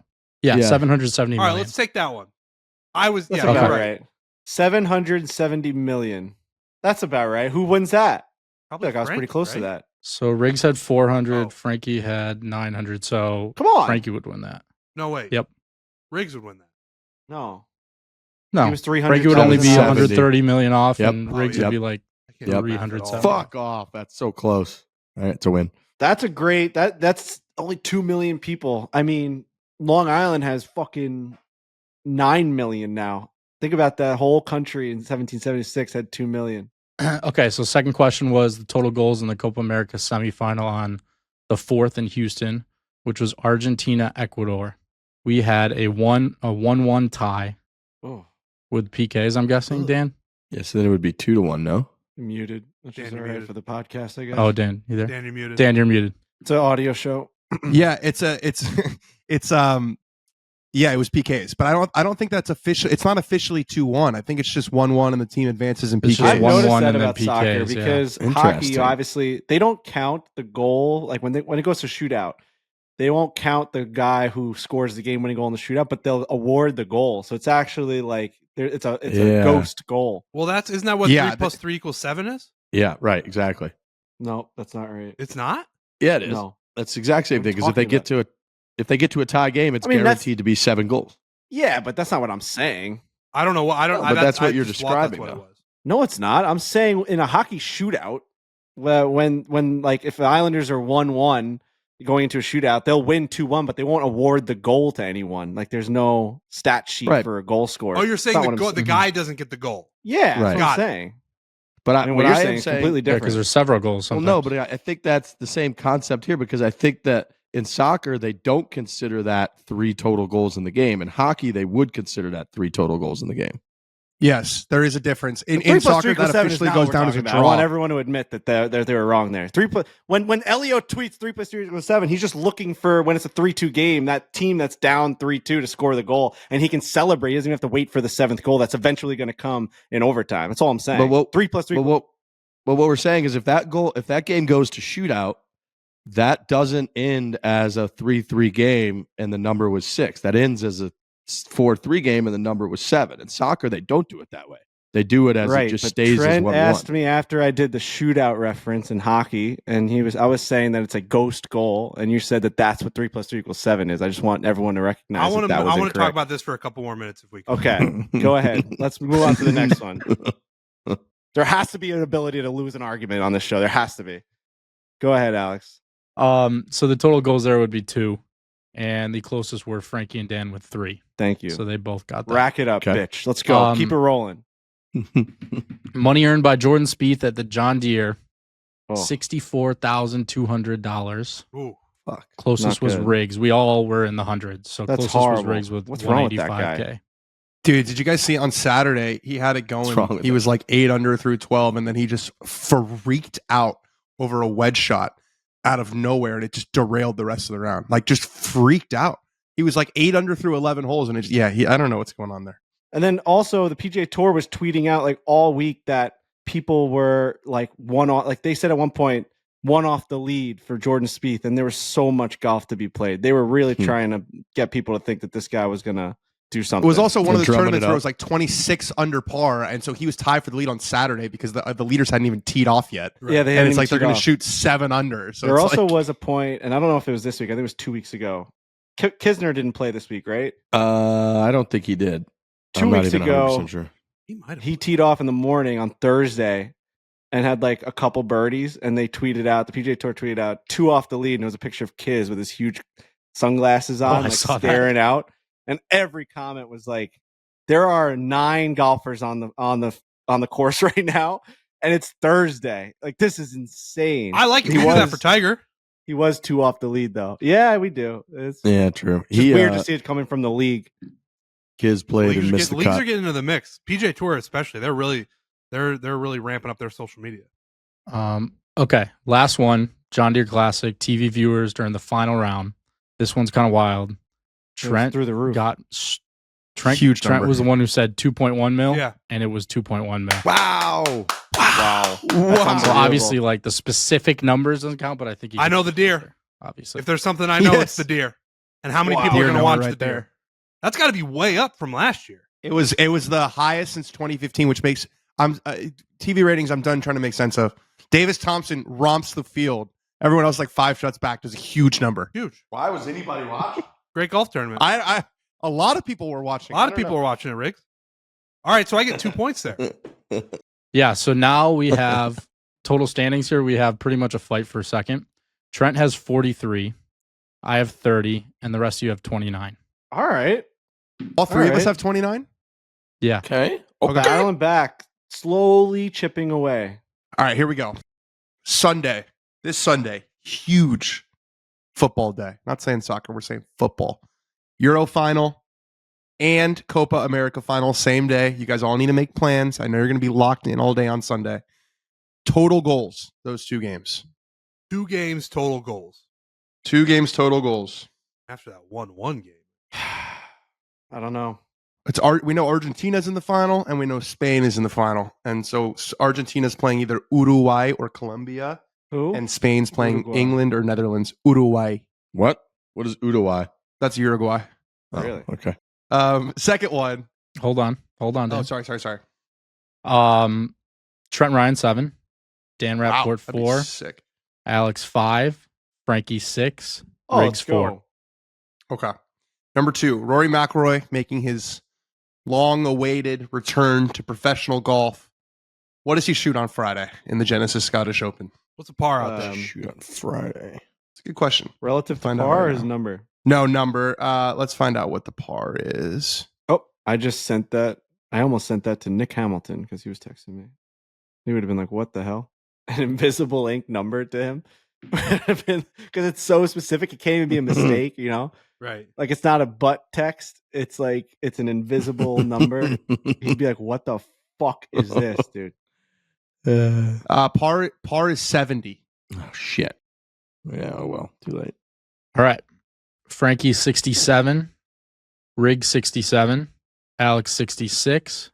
Trent 68. Dan 66. Okay, we're all over it. I know we like to stay.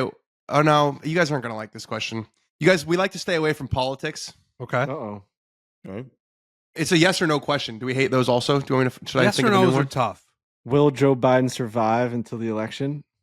My question I was. will My say, question was. I have been absolutely My question was gonna be- obsessed with the Biden situation. It's consumed I my like entire it. life. Will he, by the time of this recording next week on Tuesday, will he Be alive? Will he still be the nominee of the Democratic Party? I did see that Trump threw down the challenge, the golf challenge, $1 million Yeah, charity. Hilarious. He's giving Biden 20 strokes. Yeah. I'll give you a stroke a hole and then some. They're Just fucking. They're fucking- honest.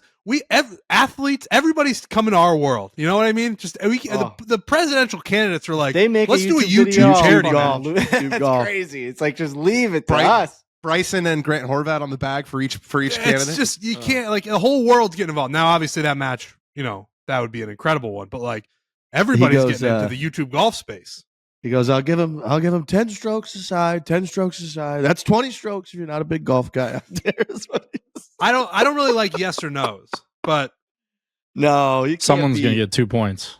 Yeah, it can't be. I mean, it could be yes or no. It's just somebody's gonna get 2 points. Wild That's right, times. half the guys. This is in a week, Dan. This is by the time we do the show, Monday's show. Monday. Or I guess by the time we record Monday's show. Because I thought I was with my boys last weekend, and when you're like, this is where we're going to be, because it's going to be one of those moments where the president's like, I'm done, and you're going to remember where you were. And I was fucking sure that it was going to be last weekend, and it wasn't. No. I've been. That he me just and had a Kirk- bad night.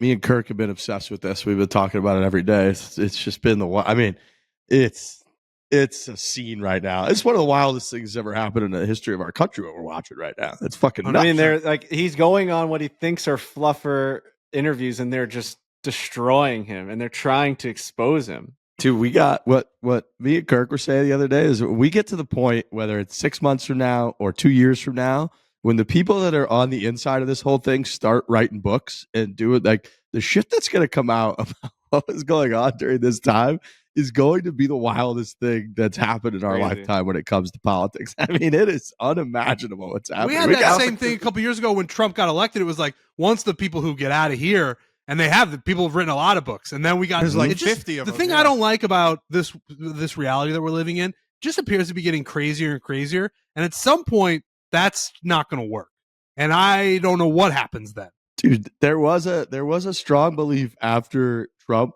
where everyone's like, all right, we got that out of our system. Now we're going to go back to some normalcy. And like, No there's, chance, dude.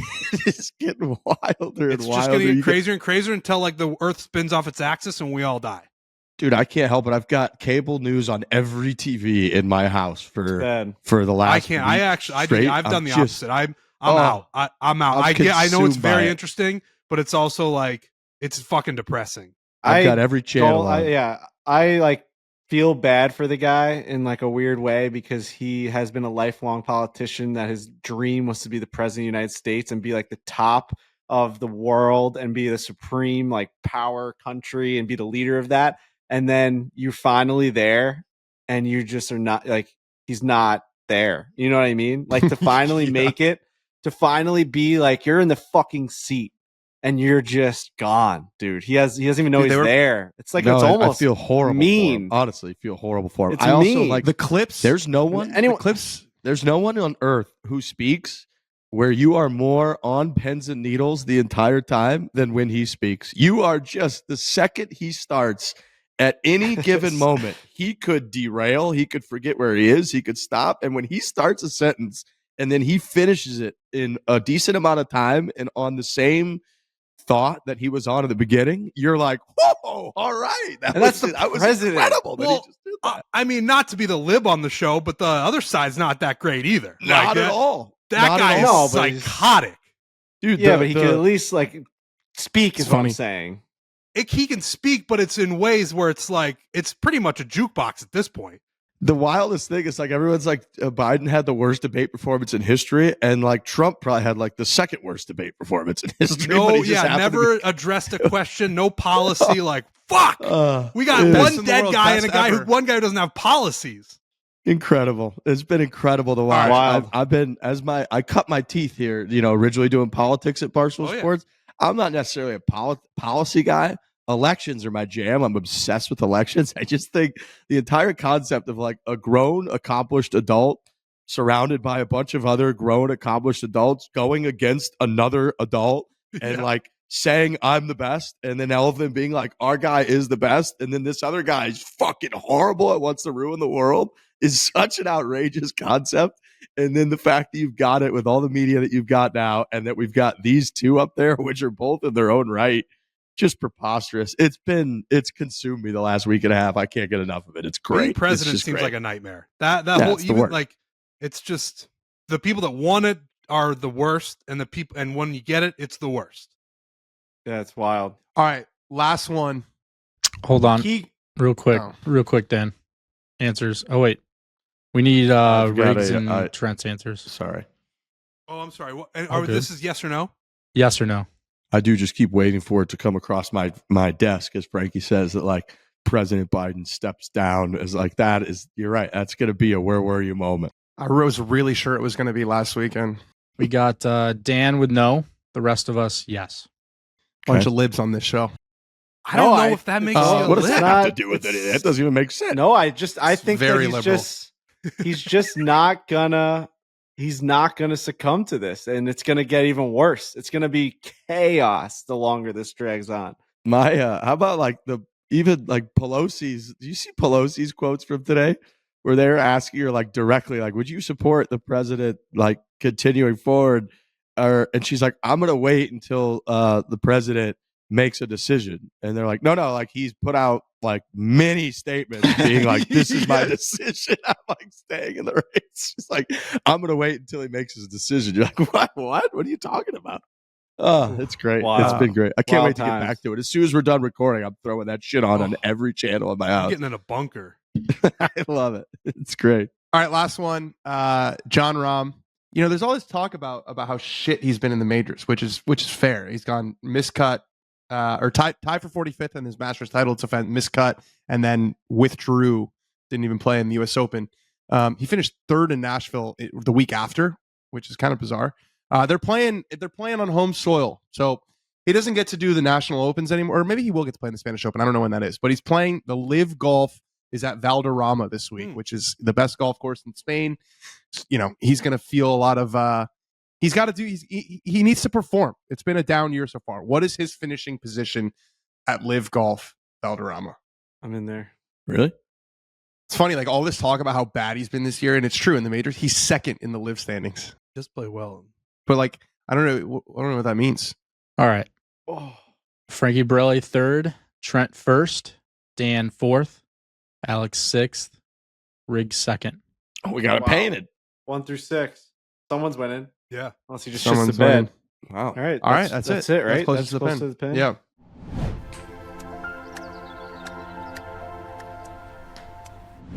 This episode is brought to you by Body Armor Sports Drink. I've been drinking Body Armor this entire show. The Body Armor their Body Armor water is great. Also, their the zero sugar Body Armor, the different flavors, incredible. There's no Frankie's got it right there. What flavor is that, Frankie? It looks nice. It looks delicious. Looks like you're getting hydrated. Just had one last night.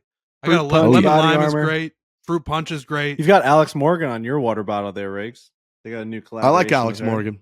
Nothing but positive things to say about Alex Morgan. Seems like a sweetheart. Yeah. Very marketable. Great.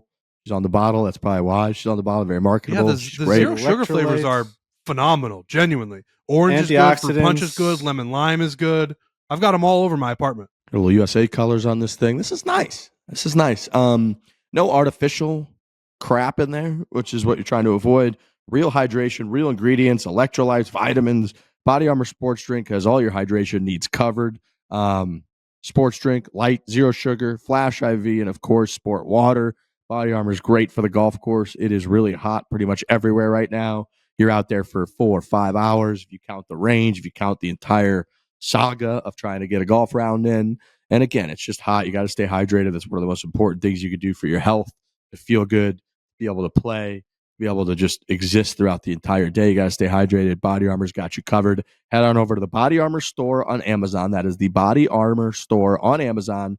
Use the code 15 Barstool BA. That's 15 Barstool BA for 15% off your order today. Again, the code is 15 Barstool BA, 15% off your order today over at the Body Armor store on Amazon.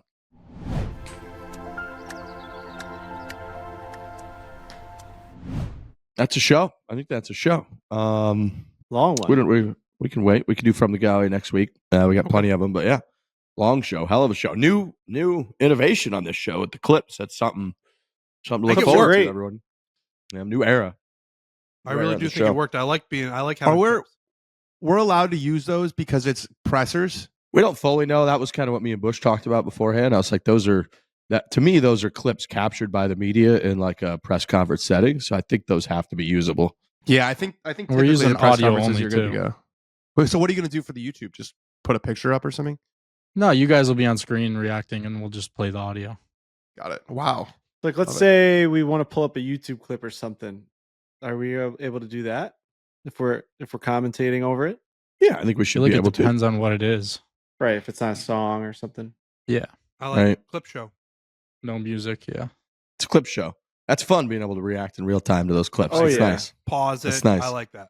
It's good times. It's good times here in the Fore Play Golf Podcast. Here we are, episode like 800. We came up with. We can play clips and respond to them on the show. It's nice. All right, anybody? Oh, I got shout out to Barstool Nate, who's making a run at the World Series Poker main event. Yep, worked out last night. Two things I've been following. He's got almost 1 million chips. He's got like 900,000 chips or 840 or something like that going into, I think it's like, day 3? The average chip stack is around 400. So he's like double the average chip stack. And there's only like 20 people left until the money. There's still 1,500 people left total or something, but finishes inside the money. At least gets, I guess it's got to be at least 15 grand back or something because it's 10 grand to enter. And then the more you kind of hang on, you can start getting into some pretty serious money. So Nate Dogg was 0-7 going into this. He's not in the money yet because there were 20 people left as we're recording. It's Wednesday, midday, and he doesn't hit the tables again for another couple hours. So something catastrophic could have happened, and then this clip would be even funnier. But we're rooting our guy Nate Dogg, the Spider Monkey. We love Nate, and he's 0-7 making the money up until going into this year. Hopefully he cashes and goes deep, but he's got a hell of a chip stack. He's playing great. He's posted pictures of the mountains. I'm all in on Barstool Nate. Not easy to get into the money over there. Dave Portnoy tweeting at him, "I hope you bust," was so funny. Just responding to one of his tweets, "I hope you bust." Go Nate, go.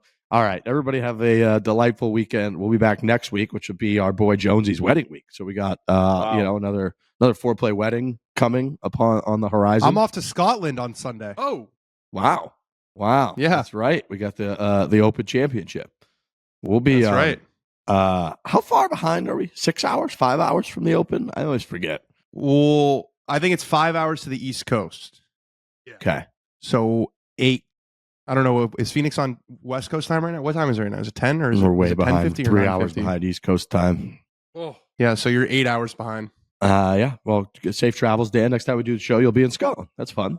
I'll be in Scotland. awesome. All right, everybody. Great weekend. Thanks for listening. Unbelievable innovation coming from our show. You're welcome. We'll see you next Tuesday. Hit it hard. Hit it hard. Hit it hard.